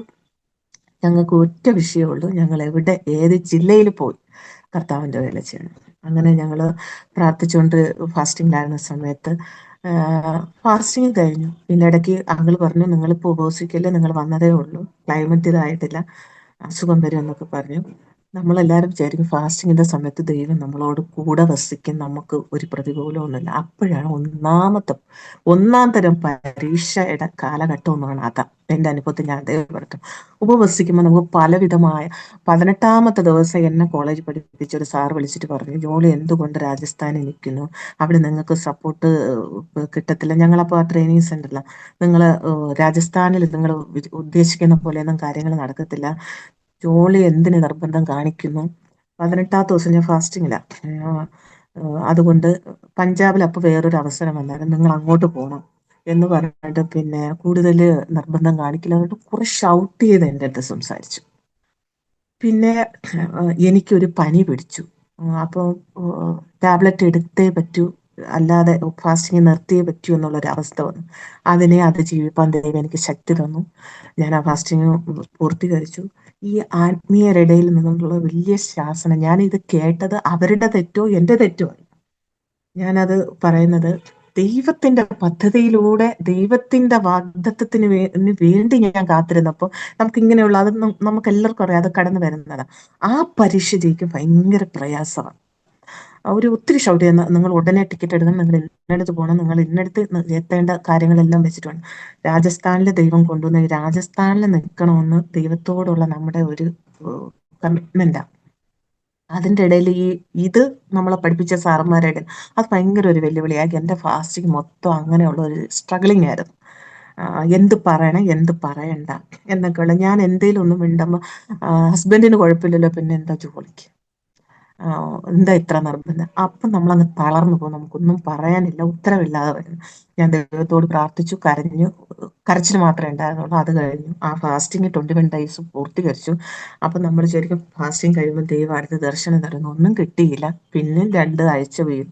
പിന്നെയും പല പല പല വിഷമങ്ങളായിരുന്നു. അത് കഴിഞ്ഞ് ഈ ഒരു ചൂടങ്ങ് മാറിയപ്പോൾ ഞാൻ ഒരു ദിവസം ഞങ്ങൾ 5 മണിക്കുള്ള പ്രയർ കഴിഞ്ഞ് വെറുതെ ഇങ്ങനെ കിടന്നപ്പോൾ ഒരു സ്ക്രീനിൽ എങ്ങനെ കാണിക്കുക, ഗംഗാപൂർ സിറ്റി, ഒരു ക്യാപിറ്റൽ ലെറ്ററിൽ ഗംഗാപൂർ സിറ്റി എന്നൊരു, പിന്നെ ഒരു ഉറക്കമാണോ ഉണർന്നാണോ എന്ന് എനിക്കറിയില്ല, ഞാനിങ്ങനെ കാണും. ഞാൻ പെട്ടെന്ന് ചാടി എണീറ്റതിന്റെ കാരണം ബദേൽ ഫെലോഷിപ്പിൽ ഒരു സോങ് ബുക്ക് അവർ വെച്ചിട്ടുണ്ട്. അതിനകത്ത് അന്ന് 33 ഡിസ്ട്രിക്റ്റ് ആയിരുന്നു. ആ 33 ഡിസ്ട്രിക്റ്റും അതിനകത്തുണ്ട്. ആ ബാക്കില് ഈ ലിസ്റ്റ് ജില്ലയ്ക്ക് വേണ്ടി പ്രാർത്ഥിക്കാൻ വേണ്ടി ബദേല് വെച്ചേക്കുന്നത് അതിനകത്ത്, ഈ എല്ലാ ജില്ലയ്ക്കും വേണ്ടി ഞാൻ പെട്ടെന്ന് എഴുന്നേറ്റ് നോക്കിയപ്പോൾ ഞാൻ വിചാരിച്ചു ഇത് ഏതോ ഒരു ജില്ലയാ, നമുക്ക് ഇത് ഇവിടെ പോവാം. വേറെ ഒന്നും എങ്ങനെ പോകും, എങ്ങനെ ജീവിക്കും, അതൊന്നും അപ്പോഴും നമ്മുടെ മൈൻഡിലേ ഇല്ല. നോക്കിയപ്പോ അതില്ല. ഭയങ്കര ഭാരം തോന്നി അന്ന് രാവിലെ. അപ്പം ഞങ്ങൾ ഈ ഹോസ്റ്റലിൽ നിന്ന് ഞങ്ങൾക്ക് ചായ കുടിക്കണമെങ്കിൽ ഈ അങ്കിളിന്റെ അവിടെ വരണം, ബത്തേരി ചർച്ചിൽ പറഞ്ഞു. ഞങ്ങൾ അവിടെ നിന്ന് രാവിലെ തയ്യാറായി ഇവിടെ വന്നപ്പോൾ ഞാൻ അങ്കിളിനോട് പറഞ്ഞു, അങ്കിളെ ഇങ്ങനെ ഒരു ഗംഗാപൂർ സിറ്റി, അത് ഏത് ജില്ലയാ? അത് ഞാൻ നോക്കിയിട്ട് കണ്ടില്ല. അപ്പം അങ്കിള് പറഞ്ഞു അതൊരു ജില്ലയല്ല, അതൊരു താലൂക്കാണ്. ജോളി എന്താ ഇപ്പൊ അത് അന്വേഷിക്കുന്നതെന്ന് ചോദിച്ചു. ഞാൻ പറഞ്ഞു അങ്കിളെ ഞാൻ ഇങ്ങനെ ഒരു ദർശനം കണ്ടു, ഇങ്ങനെ ഒരു സ്ഥലം കണ്ടു, ഞങ്ങൾ ഇങ്ങനെ ഒരു വിഷയം കുറച്ച് നാളായിട്ട് പ്രാർത്ഥിക്കുക, അപ്പൊ അവിടെ പോകാൻ വേണ്ടിയിട്ട് ദൈവം കാണിച്ചതാ. അന്നേരം അങ്കിൾ എന്നോട് പറഞ്ഞു ഇതൊരു ജില്ലയല്ല, ഒരു താലൂക്കാണ്. പക്ഷേ ഇപ്പം നിങ്ങൾക്ക് അവിടെ പോകാൻ പറ്റത്തില്ല. അവിടെ ഒരു മലയാളികളില്ല, അവിടെ ഒരു ക്രിസ്ത്യാനികളില്ല, ബഥേലിന് അവിടെ ആരുമില്ല. നിങ്ങൾ അങ്ങനെ ഉള്ളിടത്ത് നിങ്ങളെ പറഞ്ഞു വിടാൻ പറ്റത്തില്ല. നിങ്ങളിപ്പോൾ ഒരു 2-3 മലയാളികളുള്ള ജില്ലയിലോട്ട് പോയി, അവർ 1-2 പേര് പറയുന്നുണ്ട്, അവിടെ പോയി ഒരു പാസ്റ്ററായിട്ടിരുന്ന് അവരൊപ്പം ഗ്രാമങ്ങൾ പരിചയപ്പെട്ട് അവർ നിങ്ങളെ സപ്പോർട്ട് ചെയ്യും, അങ്ങനെ പോകാൻ പറ്റത്തുള്ളൂ. ബദലീന്ന് സാധാ അങ്ങനെ പോകുന്നു പറഞ്ഞു. അവിടെയും എനിക്ക് ഉത്തരമില്ലാത്തൊരവസ്ഥ വന്നു. അപ്പം നമ്മൾ എന്താ പറയണ്ടേ? ഞാൻ തിരിച്ചു ഭാരത്തോടെ വന്നു. ഞങ്ങൾ പ്രാർത്ഥിച്ചു, കർത്താവെ എന്ത് ചെയ്യണം? വീണ്ടും ഞാൻ ഒന്ന് തീരുമാനിച്ചു, ഒന്നും അറിയാത്തടുത്തുനിന്ന് കർത്താവ് ഈ രാജസ്ഥാനിൽ കൊണ്ടുവന്നു. ഇവിടെ വന്ന് ദൈവം ദർശനം തന്നിടത്ത് നമ്മൾ പോയില്ലെങ്കിൽ പിന്നെ എന്തോ. അപ്പൊ ഞാൻ പിറ്റേന്ന് പോയി അങ്ങളോട് പറഞ്ഞു, അങ്ങളെ ഇപ്പം ദർശനം കാണിച്ചത് ഇപ്പം പോവാനല്ലേ, പിന്നെ ആയിരുന്നെങ്കിൽ അത് പിന്നെയല്ലേ കാണിക്കും. ഇല്ല ജോളി, നിങ്ങൾക്ക് ഭാഷ അറിയത്തില്ല, ഇവിടുത്തെ രീതികൾ അറിയത്തില്ല, നിങ്ങളിപ്പം പോയാ നിങ്ങൾ പിള്ളാരാ എന്നൊക്കെ പറഞ്ഞു. അപ്പോൾ എനിക്ക് വീണ്ടും ആൻസറില്ല. അവർ നമ്മളെ സ്നേഹിക്കുന്നത് കൊണ്ടും നാളെ ഒന്ന് വന്ന് അവരെയും കൂടെ ബാധിക്കുന്നത് കൊണ്ടും എന്നിട്ട് പറഞ്ഞു അവിടെ ആരുമില്ല നമുക്കറിയുന്നവർ. ഞാനത് കഴിഞ്ഞു. വേറെ പിന്നെ ഞാൻ സംസാരിച്ചു കൊണ്ടേയിരുന്നു. ലാസ്റ്റില് ഞാൻ ബാക്കിയുള്ള 1-2 പാസ്റ്റേഴ്സ് അവിടെ ഉണ്ടായിരുന്നു, സംസാരിച്ചു. അവരെല്ലാം അങ്കിളിനോട് പറഞ്ഞു അങ്ങനെ അവരൊരു ദർശനം കണ്ടെങ്കിൽ അവരെ അങ്ങ് വിട്ടേക്കാം എന്ന് പറഞ്ഞു. അന്നേരവും നമുക്ക് വേറൊരു ടീമുണ്ട് അതിനകത്ത്. കാരണം അവിടെ ബത്തേൻ്റെ പാസ്റ്റേഴ്സ് മീറ്റിംഗ് നടക്കുമ്പോൾ ഒത്തിരി മലയാളി പാസ്റ്റേഴ്സ് വരും. അപ്പം ഞാൻ അവരോടെല്ലാം ചെന്ന് ചോദിക്കും, ഈ ഗംഗാപൂർ സിറ്റി കേട്ടിട്ടുണ്ടോ? അപ്പം മലയാളി പാസ്റ്റർമാരെന്ന് പറയുമ്പോഴും അന്ന് നമ്മൾ ആദ്യം വരുന്നവർ എപ്പോഴും എവിടെയും ഒരു നേതാവും ഒരു എന്താ പറയുന്ന ഒരിതാണല്ലോ. പിന്നെ നമ്മൾ ചെല്ലുന്ന നമ്മൾ ചിലപ്പോൾ ഒരു കോമാളികളായി മാറുന്ന ഒരവസ്ഥയുണ്ട്. അത് നല്ലതുപോലെ ഞങ്ങൾ ഹസ്ബൻഡും വൈഫും അനുഭവിച്ചവരാ. ഈ പാസ്റ്റേഴ്സ് മീറ്റിംഗ് ഒക്കെ വരുമ്പോൾ എല്ലാവരും വരുന്നതെന്ന് വെച്ച് കഴിഞ്ഞാൽ 1000 പേരെ നയിക്കുന്നവരായിട്ടുള്ള ഒരു ഇതിലാണ് വന്ന് നിൽക്കുന്നത്. അപ്പം നമ്മൾ അവിടെ ചെന്നിട്ട് അവരോട് ഒരു വാക്ക് കേട്ട് അവർ കേൾക്കുന്നത് പോലും കാണിക്കത്തില്ല. എല്ലാവരും അല്ല കേട്ടോ, ചിലവർ. അപ്പോൾ ഞാൻ അവിടെ ചെന്ന് ചോദിച്ചു ഈ ഗംഗാപൂർ സിറ്റി കേട്ടിട്ട്. അപ്പൊ ചിലവരൊക്കെ അങ്ങ് ചിരിച്ചു വിട്ടു. അതിൽ 1-2 പേര് ചോദിച്ചു എന്താ സിസ്റ്ററെ ചോദിച്ചേ? അവർ 3 ദിവസത്തെ മീറ്റിങ്ങിനാണ് വരുന്നത്. 3 ദിവസം കഴിയുമ്പോൾ ബദലിൽ നിന്ന് അവരെ ഫീൽഡിലോട്ട് പോകും. ഞാൻ പറഞ്ഞു ഞാനിങ്ങനെ ഒരു ദർശനം കണ്ട് അവിടെ പോകാൻ. അപ്പൊ ഞാൻ ഇങ്ങോട്ട് തിരിയുമ്പോൾ അവര് കളിയാക്കി ചിരിക്കും. എന്ന് വെച്ചാൽ ദർശനക്കാരെ നമ്മൾ ബൈബിളിൽ നിന്നേ നമുക്ക് പഠിക്കാനുണ്ട്, അവർക്ക് കളിയാക്കല് ഉറപ്പാണ്. അപ്പോൾ അവർ ചിന്തിക്കുന്ന നോർത്ത് ഇന്ത്യയിൽ, എന്നിട്ട് 1-2 പേര് എനിക്ക് അഡ്വൈസും തന്നു, നോർത്ത് ഇന്ത്യയിൽ വന്നാൽ ഒരിടവും സുവിശേഷം എത്തിയിട്ടില്ല, പ്രത്യേകിച്ച് രാജസ്ഥാനിൽ. അങ്ങനെയുള്ള ഒരിടത്ത് നമ്മൾ പ്രാർത്ഥിച്ച് പോവുക, കർത്താവിന്റെ വേല ചെയ്യുക കിട്ടുന്ന അവസരത്തിൽ. അല്ല നമ്മൾ ഈ ദർശനത്തിന്റെ പുറകേക്ക് പോകുന്ന അതൊന്നും നടപ്പുള്ള കാര്യമല്ല. അങ്ങനെയൊന്നും ആരും പോയിട്ടില്ല. അതുകൊണ്ട് അങ്ങനെയൊന്നും വാശി പിടിക്കരുത്. നിങ്ങൾ ദൈവദാസന്മാർ അയക്കുന്നിടത്ത് പോവുക. എന്നിട്ട് അതിലൊരു ദേവദാസൻ പറഞ്ഞു ഞാൻ ഗംഗാപൂർ സിറ്റി ഞാൻ കേട്ടിട്ടുണ്ടെന്ന് പറഞ്ഞു. അന്നേരം ഞാൻ പാസ്റ്ററോട് ചോദിച്ചു അവിടെ സ്കൂളുണ്ടോ? അപ്പോൾ സ്കൂളുണ്ട്, ഒരു ബ്രിട്ടീഷുകാരുടെ കാലത്തുള്ള ഒരു ചർച്ചുണ്ട്, അതിൻ്റെ ബേസിക്കൽ ഒരു സ്കൂളുണ്ട്, CBSE സ്കൂളാണ്. അപ്പം എൻ്റെ കുഞ്ഞിനോടൊരു ദൈവിക വാഗ്ദത്തമുണ്ട്, നിന്റെ മക്കൾ മിഷണറി സ്കൂളിൽ പഠിക്കും. ഞാൻ ആ ഒരു ഇത് എനിക്ക് അതും കൂടെ ഒന്ന് പ്രൂവ് ചെയ്യണം, മിഷണറി സ്കൂളിൽ നിന്റെ കുഞ്ഞുങ്ങൾ പഠിക്കും എന്നുള്ള ആ വാഗ്ദത്വവും കൂടെ അതിൽ ഒത്തു വരുന്നുണ്ടോ എന്ന് അറിയാൻ വേണ്ടിയിട്ട് ഞാൻ അവരോട് ചോദിച്ചപ്പോൾ പറഞ്ഞു അവിടെ ഒരു ക്രിസ്ത്യൻ സ്കൂളുണ്ട്, പിന്നെ അത് എല്ലായിടത്തും ഇല്ലാത്തത് പക്ഷെ അവിടെ ഉണ്ടെന്ന് പറഞ്ഞു. അപ്പൊ ഞാൻ അത് പക്ക ഉറപ്പിച്ചു. നമുക്ക് പോകേണ്ട അവിടെ. പിന്നെ ഒരു വിധത്തിൽ ആര് പറഞ്ഞിട്ട് ഞങ്ങൾ മാറിയില്ല. ഞങ്ങളുടെ നിർബന്ധപ്രകാരം ബദൽ ഫെലോഷിപ്പ് ഞങ്ങളെ പ്രാർത്ഥിച്ചു, ഞങ്ങൾ അയച്ചു. ഇതിൻ്റെ ഇവിടെ നിന്ന് 35 കിലോമീറ്റർ മാറി വേറൊരു ജില്ലയുണ്ട്, അവിടെ ഒരു മലയാളി പാസ്റ്റർ ഉണ്ടായിരുന്നു.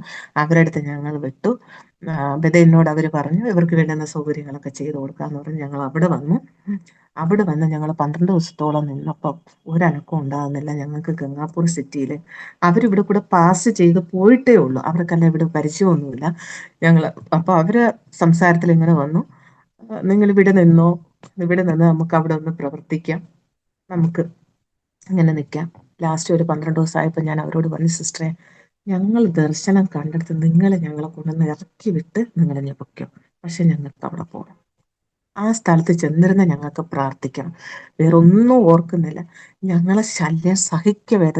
അപ്പൊ പുള്ളിക്കാർ പറയുന്നുണ്ട്, സിസ്റ്ററെ നോർത്ത് ഇന്ത്യയാണ്, ആരും കാണത്തില്ല, ആഹാരം കഴിക്കണം, ഒരു കൊച്ചു കുഞ്ഞുണ്ട്, എന്ത് ചെയ്യും നിങ്ങൾ? അപ്പൊ ഇവരെ ഒരു ഏൽപ്പിച്ച് ഞങ്ങളെ വിട്ടതാണ്. ഞാൻ ഇവിടെ നമുക്ക് ഒന്നിനും കുറവില്ല, അവിടെ പാഴ്സണേജും ചർച്ചും ഒക്കെ ഉണ്ട്. അപ്പൊ ഞങ്ങൾ ഇവിടെ നിൽക്കും. നമ്മൾ ഇല്ല സിസ്റ്ററെ പോയി എങ്കിൽ പിന്നെ ബദലിൽ നിന്നാ പോരെ ഞങ്ങൾക്ക്. ഞങ്ങളെ ശല്യം സഹിക്കാൻ വേണ്ടി ഒരു ദിവസം ആ സിസ്റ്റർ സ്കൂളിൽ കൂടെ വർക്ക് ചെയ്യുന്നുണ്ട്, സ്കൂളിൽ പോയിട്ടൊന്നൊരു ഈവനിങ് സമയത്ത് ഒരു ഓട്ടോ വിളിച്ച്, അവർക്ക് നിവൃത്തിയില്ലാതെ ഈ ഓട്ടോ വിളിച്ച് കയറുന്ന സമയത്ത് അവിടെ ഒരു മലയാളി അങ്കിളുണ്ട്, അങ്കിളിന്റെ പേര് ബേബി എന്ന്. അങ്കിള് വന്ന് ചോദിച്ചു, നിങ്ങൾ ഇന്ന് പോവുകയാണ്? ഗംഗാപുരാണ്, എവിടെയാ? അപ്പം പറഞ്ഞു അവിടെ ഒരു റൂം എടുത്ത് ഞങ്ങൾ ജസ്റ്റ് താമസിക്കും. അപ്പം മോളെ റൂം എടുത്ത് താമസിക്കുവാണെങ്കിൽ സാധനങ്ങളൊക്കെ വേണ്ടേ? എന്തോ ഉണ്ട്. ഞാൻ അങ്ങ് നിൽക്കുക, ഒരു പെട്ടിയ ഒരു ബാഗ് തൂക്കി, അതിനകത്ത് എന്തോ ഉണ്ട്, 2 ഗ്ലാസും 2 പ്ലേറ്റും 2 സ്പൂണും. ഗ്യാസോ തീയോ കിടക്കയോ. അപ്പോൾ ഞങ്ങൾ വന്നതൊരു ചൂട് സമയത്തും എല്ലാം കൂടി ഒരു 6 മാസത്തോളം അന്നേരമായി, തണുപ്പ് സമയമായി, നല്ല തണുപ്പാ. ഒന്നുമില്ല, ഒരു കമ്പിളിയോ ഒരു സെറ്റ് ഏതായാലും ഒരു സാധനമില്ല. ഞാൻ അങ്ങ് നിൽക്കുക. അവർ സിസ്റ്റർ തന്ന ഒരു പഴയ സെറ്ററൊക്കെ ഇട്ട് അത് കഴുകിയ അടുത്തുണ്ടോ, ഒന്നുമില്ല. എനിക്ക് എങ്ങനെയും ഇവിടെ വരണം. അപ്പോ ആ അങ്കിള് ചോദിച്ചു, മോളെ ഒരു ചൂട് വെള്ളം കുടിക്കണമെങ്കിൽ നിങ്ങളിൽ എന്തെങ്കിലും വ്യവസ്ഥയുണ്ടോ? അപ്പോഴാ ഞാനും ചിന്തിക്കുന്നത്. അപ്പൊ ഞാൻ ഓൾറെഡി ഓട്ടെ കയറി ഇറങ്ങി ഇരിക്കുക.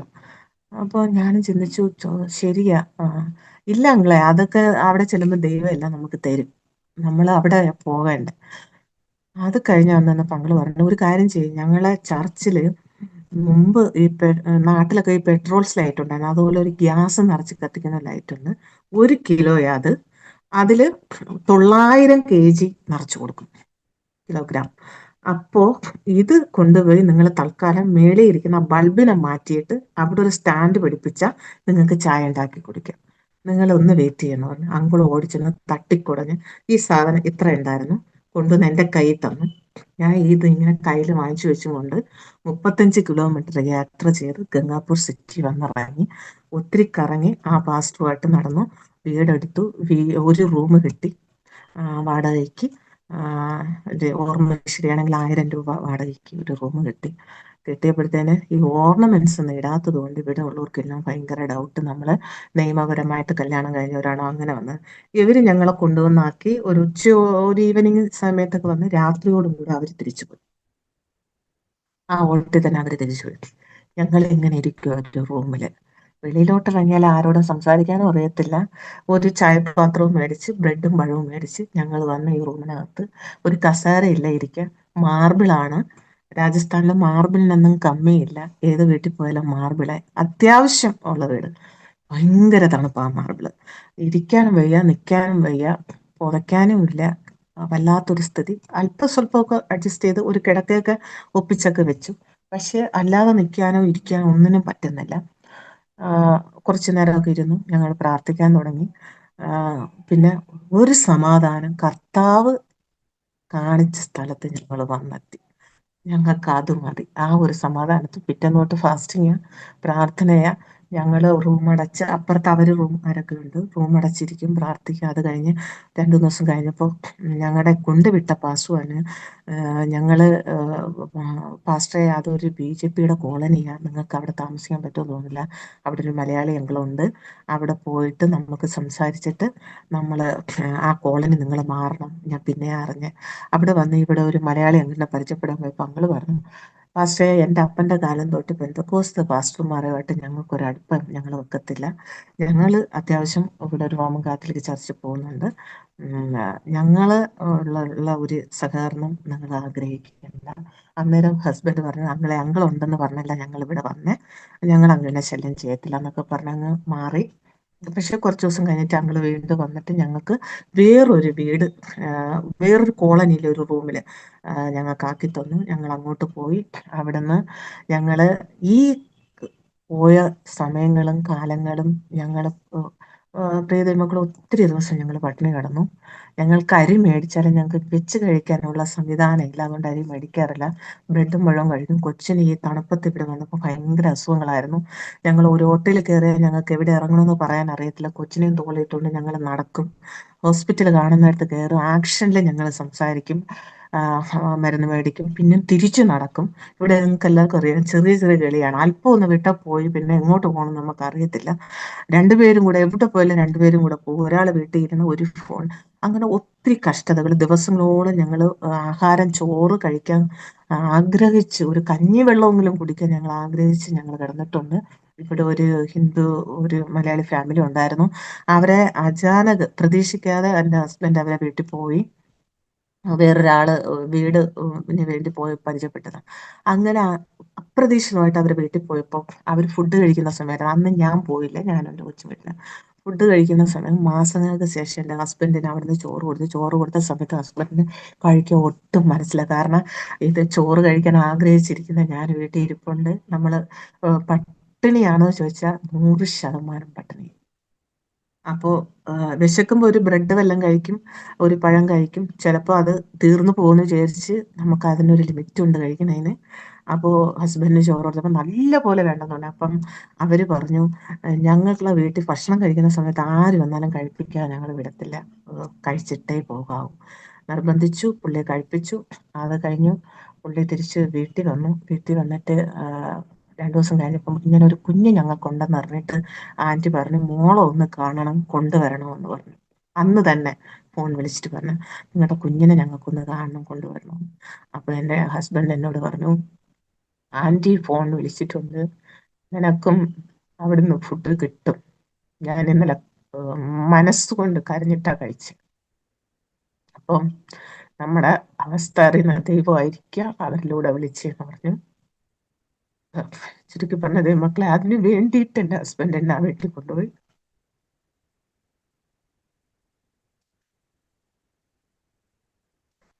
അവിടെ ചെന്നിട്ട് അവര് ഞങ്ങൾക്ക് ഫുഡ് തന്നു. മാസങ്ങൾക്ക് ശേഷം ഞങ്ങൾ കഴിച്ചു. എന്നിട്ട് ആൻറ്റി പറഞ്ഞു, നിങ്ങളിപ്പം കേരളത്തിൽ നിന്ന് വന്നതല്ലേ, ഇവിടുത്തെ രീതികളൊന്നും നിങ്ങൾക്ക് അറിയത്തില്ല, നിങ്ങൾ ഇടയ്ക്കിടയ്ക്ക് വരണം, ഞങ്ങൾ നിങ്ങളെ കൂടെ ഉണ്ടെന്ന് പറഞ്ഞു. അവര് ഞങ്ങളെ വേറൊരു ക്രിസ്ത്യാനിയിലെ വീട്ടിൽ കൊണ്ടുപോയി. അതൊരു ഡിസംബർ 25 അവിടെ കൊണ്ടുപോയിട്ട് പറഞ്ഞു, ക്രിസ്മസ് അല്ലേ, നിങ്ങൾക്ക് നിങ്ങൾ ഫുഡ്, അവർക്കറിയത്തില്ല നമ്മളെ എത്ര സഭകളുണ്ട്, ഏതൊക്കെ രീതി എന്നൊന്നും അവർക്കറിയില്ല. അവർ പറഞ്ഞു, നിങ്ങളെ ക്രിസ്ത്യാനികൾ ഇവിടെ ഉണ്ട്, നിങ്ങൾക്ക് അവർ ഫുഡ് തരും. 25 നമുക്ക് അവിടെ പോകണം. എല്ലാ വർഷവും എൻ്റെ ഹസ്ബൻഡിന് അവിടുന്ന് ഫുഡ് കൊടുക്കുന്നതാ.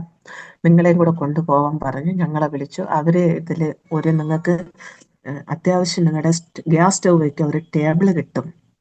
അപ്പൊ ഈ കുഞ്ഞ് സ്റ്റൗ ഇടുന്നതുകൊണ്ട് നമുക്ക് ഭയങ്കര പേടിയായിരുന്നു. ഒരു ടേബിൾ അവിടെ കിട്ടും, നിങ്ങൾക്കത് മേടിച്ചു തരാം, നിങ്ങൾ വരണമെന്ന് പറഞ്ഞു. ഞങ്ങൾ വലിയ കാര്യമായിട്ട്, കുറച്ച് ദിവസങ്ങൾക്ക് ശേഷമായിരുന്നു, വലിയ കാര്യമായിട്ട് സന്തോഷത്തോടെ ഞങ്ങൾ റെഡിയായി. വളരെ സന്തോഷത്തോടെ ഞങ്ങൾ പോയി. എന്ന് വെച്ചാൽ വീട്ടിൽ പട്ടിണിയാണല്ലോ. ഒരു ഡിസംബർ 25 അങ്കിള് പറഞ്ഞു, ഇന്ന വഴി വന്നേക്കാൻ പറഞ്ഞു. ഞങ്ങളെ കൊണ്ടുപോയി. ആ വീട്ടിനകത്തോട്ട് പോയി. അങ്കിള് കയറിയ സ്ഥലത്തൂടെ ഞങ്ങളും പുറകെ നടന്ന് നടന്ന് അകത്ത് ചെന്നു. അകത്ത് ചെന്നപ്പോൾ അവരെ ചർച്ചിലെ അവരായിട്ടൊക്കെ പാർട്ടി കൂടുന്ന ഒരു സമയമായിരുന്നു, ചർച്ചിലുള്ളവരായിട്ട്.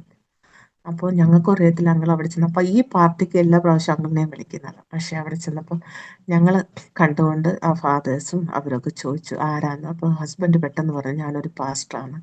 അവരുടെ മുഖം എല്ലാം അങ്ങ് മാറി. ഞങ്ങളോട് ഇരിക്കാനോ ഒന്നും പറഞ്ഞില്ല. ഈ അങ്കിളിനെ വിളിച്ച് പുറത്തോട്ട് കൊണ്ടുപോയിട്ട് അങ്കിളിൻ്റെ അടുത്ത് എന്തോ പറഞ്ഞു. ഞങ്ങൾ അവിടെ ഇങ്ങനെ നിൽക്കുക, കാരണം ഇരിക്കാൻ പറഞ്ഞില്ല. അപ്പൊ അങ്കിൾ വന്നിട്ട് പറഞ്ഞു, പാ നമുക്ക് പോകാമെന്ന് പറഞ്ഞു.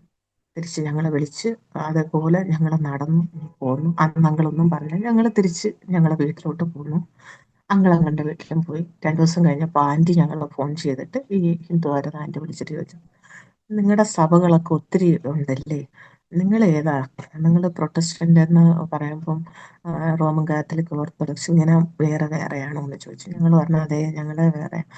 അത് നിങ്ങളെക്കുറിച്ച് വളരെ മോശമായിട്ടോ അവർ പറഞ്ഞേക്കുന്നത്, നിങ്ങൾ ജീവിക്കാൻ വേണ്ടി നടക്കുന്നവരാ ഈ ഈ കൂട്ടര്, നിങ്ങൾ നിങ്ങളെ വീട്ടിൽ കയറ്റിയാൽ നിങ്ങൾക്ക് ഇവർ ഒരു തലവേദനയാവും, നിങ്ങളൊന്നും കയറ്റരുത്, ഇവരെ മൈൻഡ് ചെയ്യരുത്, ഞങ്ങളുടെ ഇന്ന് വീടുകളിൽ ഇങ്ങനെയുള്ളവരെ കയറ്റത്തില്ല, നിങ്ങൾ അവരെയും കൊണ്ട് വന്നതുകൊണ്ടാ അവർക്കും ഫുഡ് കൊടുക്കാതെ ഇറക്കി വിട്ടേ, എനിക്ക് ഒട്ടും ഇഷ്ടപ്പെട്ടില്ല, ഇനി ഇങ്ങനെയുള്ളവരെയും കൊണ്ട് എൻ്റെ വീട്ടിൽ വരരുത്, നിങ്ങളെ വീട്ടിൽ ആലോചിച്ച് കേട്ടും നിങ്ങൾക്കൊരു ബാധ്യതയാവും എന്നൊക്കെ പറഞ്ഞു. എന്തായാലും അവര് പറയുന്നത് ഞങ്ങള് കേൾക്കുന്നില്ല. നിങ്ങളുടെ കുഞ്ഞിനെ കണ്ടപ്പോൾ ഞങ്ങൾക്ക് കാണാതിരിക്കാനും പറ്റുന്നില്ല, 2 ദിവസം കൂടുമ്പോൾ നിങ്ങളുടെ കൊച്ചിനെയും കൊണ്ട് ഇവിടെ വരണം എന്ന് പറഞ്ഞിട്ട് അന്ന് ഞങ്ങൾക്ക് ആ ആൻറ്റി ഫുഡ് തന്നു. ഞങ്ങൾ കഴിച്ചു, ഞങ്ങൾ തിരിച്ച് വീട്ടിൽ വന്നു. അപ്പോൾ ഞങ്ങൾ ഇവിടെ വന്നപ്പോൾ കേട്ടു കുറച്ച് മലയാളികൾ, ഒരു 10-15 മലയാളികളുണ്ടെന്ന്. അപ്പോൾ അവർ ആ സഭയിൽ പറഞ്ഞു, ഒരു മലയാളികളും ഈ ഒരു ഫാമിലിയെ വെട്ടിക്കയറ്റരുത്, ശമ്പളം ഉള്ളവർ താമസിക്കുന്ന സിറ്റിയിൽ ഇങ്ങനെയുള്ളവർ വന്ന് താമസിക്കും, ജോലി ചെയ്യാതെ അവരുടേതിന് വേണ്ടി. ഇത് കേട്ട് വളരെ ഭാരം ഞങ്ങൾക്ക് തോന്നി. ഞങ്ങളെതിരെ വരുന്ന മലയാളികൾ ഞങ്ങളോട് മിണ്ടത്തില്ല, ഞങ്ങൾ ആരും മൈൻഡ് ചെയ്യത്തില്ല. ആകെ ഉള്ളത് ഈ ഹിന്ദു ആൻറ്റിയുടെ അവിടെയും അവര് ഇങ്ങനെ ജീവിക്കാനാ ഞങ്ങൾ വന്ന് കിടക്കുന്നതെന്ന് അവരോട് പറഞ്ഞു കൊടുത്തത് കൊണ്ട് പിന്നെ ഞങ്ങൾക്ക് അവരെ വീട്ടിൽ പോകാനും ഭയങ്കര ഒരു ഭാരമായി. ഞങ്ങൾ തികച്ചും വല്ലാത്തൊരവസ്ഥയിൽ ഈ സിറ്റിയിൽ ഞങ്ങൾ ജീവിച്ചു. പക്ഷെ ഞങ്ങൾ തളർന്നില്ല, ഞങ്ങൾ ഉപവസിക്കുകയും പ്രാർത്ഥിക്കുകയും ചെയ്തു. ആ സമയത്ത് ഒത്തിരി രോഗങ്ങൾ ഞങ്ങളെ പിടിച്ചു, മഞ്ഞപ്പിത്തം, പുൻസി, ഇതൊക്കെ വന്നു. ഒത്തിരി ഞങ്ങൾ ഭാരപ്പെട്ടു. മക്കളെ, എനിക്ക് പറയാൻ വാക്കുകളില്ല ദൈവം നടത്തിയ വഴികൾ. പക്ഷെ അന്നെല്ലാം ദൈവസന്നിധി ഞങ്ങൾക്ക് നിലനിൽപ്പാനുള്ള ദൈവശക്തി, ദൈവകൃപ ദൈവം ഞങ്ങൾക്ക് തന്നു. ഞങ്ങൾ ഈ പോയി ഫുഡ് കഴിച്ച ആ വീട്ടിലെ ആൻറ്റിയുടെ നാത്തൂന് സ്നാനപ്പെട്ട് ഒരു വിശ്വാസിയാണ്. ഒരു എൻ്റെ അറിവിൽ ഒരു 4-5 മലയാളികൾ ഇവിടെ സ്നാനപ്പെട്ടിട്ടുണ്ട്. ഞാൻ ചുരുക്കി പറഞ്ഞാൽ ഞങ്ങളെ ഇതെല്ലാം ഫാമിലി അവോയ്ഡ് ചെയ്തു. അവരുടെ ചെറിയ വിഷയങ്ങൾ പോലും നടക്കണമെങ്കിൽ ഞങ്ങൾ ചെന്ന് പ്രാർത്ഥിക്കണമായിരുന്നു. അങ്ങനെ ഒരു അവസ്ഥയിലോട്ട് ദൈവം ഞങ്ങളെ കൊണ്ടുവന്നു. 40 ദിവസത്തെ ഫാസ്റ്റിങ്, 21 ഡേയ്സ്, 7 ദിവസം, 3 ദിവസം, ഇങ്ങനെ ഒത്തിരി ഫാസ്റ്റിംഗ് പ്രെയർ ഞങ്ങൾ റൂമിൽ ഞങ്ങളുടെ വീടുകളിൽ നടത്തുമ്പോൾ പറയാതെ തന്നെ ഇവർ വരാൻ തുടങ്ങി. കാശുകളുള്ള വീടുകളിൽ പോലും ഓരോ വിഷയങ്ങൾ നടക്കണമെങ്കിൽ ഞങ്ങളോടൊന്ന് പ്രാർത്ഥിപ്പിക്കണം ഞങ്ങളെ കൊണ്ട് എന്നുള്ള ഒരു അവസ്ഥ എല്ലാ ഭവനങ്ങളിലും ദൈവം ഓരോ മുഖാന്തരങ്ങൾ വെച്ചു. എല്ലാവരുമായിട്ട് നമ്മൾ ഇന്ന് ഞങ്ങളെ സഹകരിക്കാത്ത ഒരു ഫാമിലി ഇവിടെ ഇല്ല. പക്ഷെ എല്ലാവരും റിട്ടയർമെന്റ് ഒക്കെ ആയി ഇവിടുന്ന് പോയി. പ്രസാദ് പാസ്റ്ററോട് അറിയിക്കാത്ത ഒരു കാര്യങ്ങളില്ല. പാസ്റ്റർ പ്രാർത്ഥിച്ചേ അവരെന്നും ചെയ്യത്തുള്ളൂ എന്നൊരു അനുഭവത്തിലേക്ക് വന്നതിന്റെ കാരണം നമ്മൾ എവിടെ അവഗണിക്കുന്നോ, കർത്താവിന്റെ നാമം എവിടെ താഴ്ത്തപ്പെടുന്നോ അതിനൊരു ഉയർച്ച ഉണ്ട്. അത് ഇന്നല്ല നാളെ ആയാലും. പക്ഷെ ദൈവം കടത്തിവിടുന്ന വഴികളിലൂടെ നമ്മളായിരിക്കും ഭയങ്കര ബുദ്ധിമുട്ടാണ്. ഇവിടെ ഞങ്ങൾ ഭാഷ അല്പസ്വല്പം ഞങ്ങൾ പഠിച്ചു. 8ഓളം ഗ്രാമങ്ങളിൽ കർത്താവിന്റെ വേല ചെയ്യാൻ ദൈവം ഭാഗ്യം തന്നു. അതുപോലെ അനേകം ഗ്രാമങ്ങളിൽ കർത്താവിന് സുവിശേഷം അറിയിപ്പാൻ നമുക്ക് ദൈവം ഭാഗ്യം തന്നു.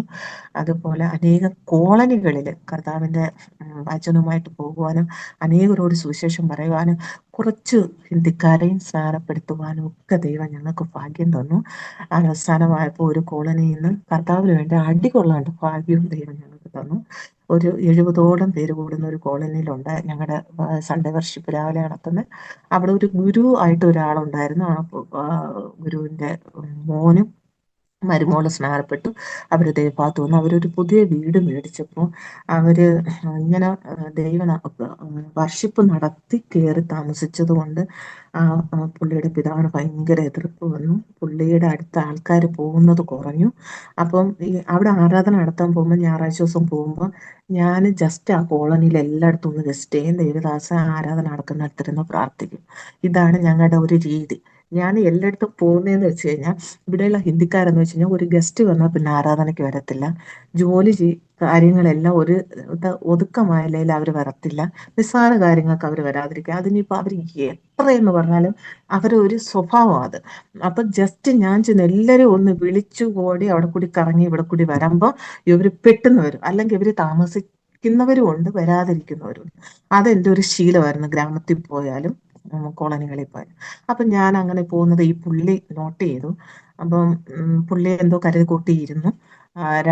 ഞങ്ങളുടെ ആരാധന സമയത്ത് രണ്ടാമത്തെ വർഷിപ്പ് സമയത്ത് ഞാനിങ്ങനെ നിന്ന് പാട്ട് പാടുന്ന സമയത്ത് പെട്ടെന്ന് വന്ന് എൻ്റെ ഷോൾഡറിൽ മൂന്ന് നാല് ഏഹ്, ഇടി ഇങ്ങനെ ഇടിച്ചു.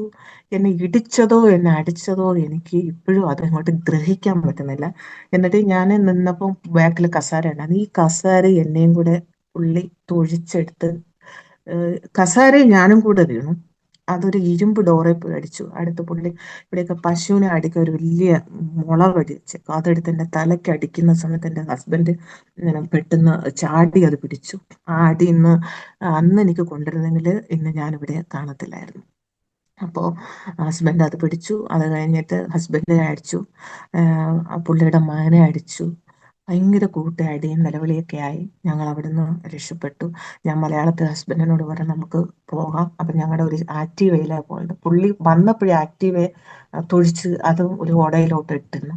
ഞങ്ങൾ വണ്ടിയെല്ലാം പെട്ടെന്ന് ശരിയാക്കി എടുത്ത് ഞങ്ങൾ അവിടുന്ന് രക്ഷപ്പെട്ടു. കാരണം പോലീസിന് ആരെങ്കിലും വിളിച്ചു കഴിഞ്ഞാൽ നമ്മളല്ലേ അകത്ത് പോകുന്നത്. ഇതിപ്പോൾ നടന്നിട്ട് ഒരു 3 വർഷമാണ്. ആ, അപ്പം ഞങ്ങൾ അവിടുന്ന് ഓടി കുറെ ദൂരെ അങ്ങ് മാറി.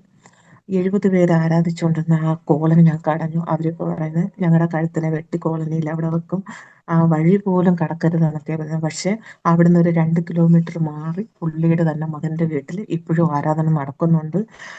പുള്ളിയെ പേടിച്ചിട്ടാണ് നമ്മളത് ചെയ്യുന്നത്. കുറെ ആത്മാക്കൾ ഞങ്ങൾക്ക് നഷ്ടപ്പെട്ടു. കുറച്ചുപേര് ഫോണിൽ ബന്ധമുണ്ട്, കുറച്ചുപേർ അല്ലാതെയൊക്കെ ഞങ്ങളെ കാണാൻ വരുന്നുണ്ട്. അപ്പോൾ ഞങ്ങളുടെ ആരാധന ശരിക്കും ഇപ്പോൾ അവിടെ നടക്കുന്നില്ല. മറ്റ് ദിവസങ്ങളിലാണ് ഗ്രാമങ്ങളിൽ പോകുന്നത്. ഞായറാഴ്ച മാത്രമല്ല ഞങ്ങൾക്ക് സർവീസ്. ഒരാഴ്ചയിൽ ഓരോ ദിവസം ഓരോ ഗ്രാമങ്ങൾ അങ്ങനെയൊക്കെ ഞങ്ങളുടെ ആരാധന ഈവനിങ്ങിൽ ഓരോ കോളനികളിൽ അങ്ങനെയാണ് ഞങ്ങളുടെ നടക്കുന്നത്.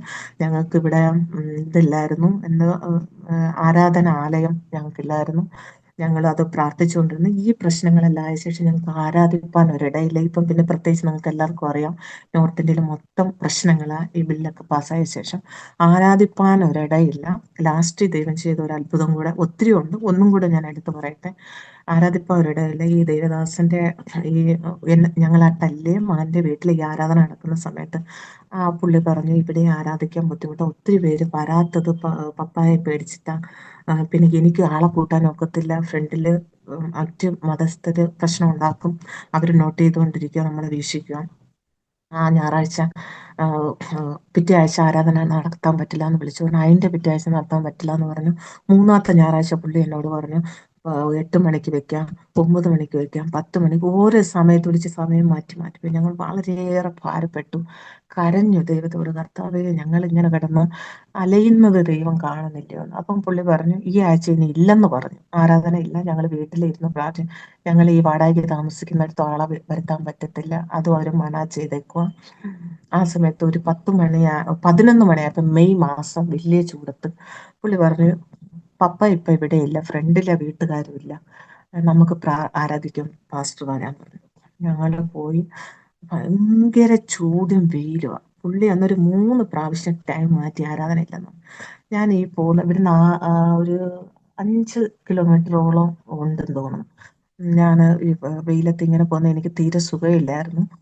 ഞാൻ ദൈവത്തോട് പ്രാർത്ഥിച്ചിട്ട് ഹൃദയം കൊണ്ട് പറഞ്ഞു. എന്നിട്ട് എൻ്റെ ഹസ്ബൻഡിനോട് ഞാൻ പറഞ്ഞു ഇതിനൊരു ഉദ്ദേശമുണ്ട്, നമ്മൾ ഈ പോകുന്നതിന് കർത്താവിനൊരു ഉദ്ദേശമുണ്ട്, ദൈവം വെറുതെ നമ്മളിങ്ങനെ കഷ്ടപ്പെടുത്തത്തില്ല എന്ന് പറഞ്ഞിട്ട് ഞാൻ പോയി. അവിടെ ചെന്നപ്പോഴത്തേനും ആരാധനയുടെ സമയത്ത് പുള്ളി പറഞ്ഞു പ്രയാസമുണ്ട്, നിങ്ങളിങ്ങനെ ബുദ്ധിമുട്ടിക്കുന്നതിൽ എന്തോ ചെയ്യാൻ, എൻ്റെ അവസ്ഥ ഇതാണെന്ന്.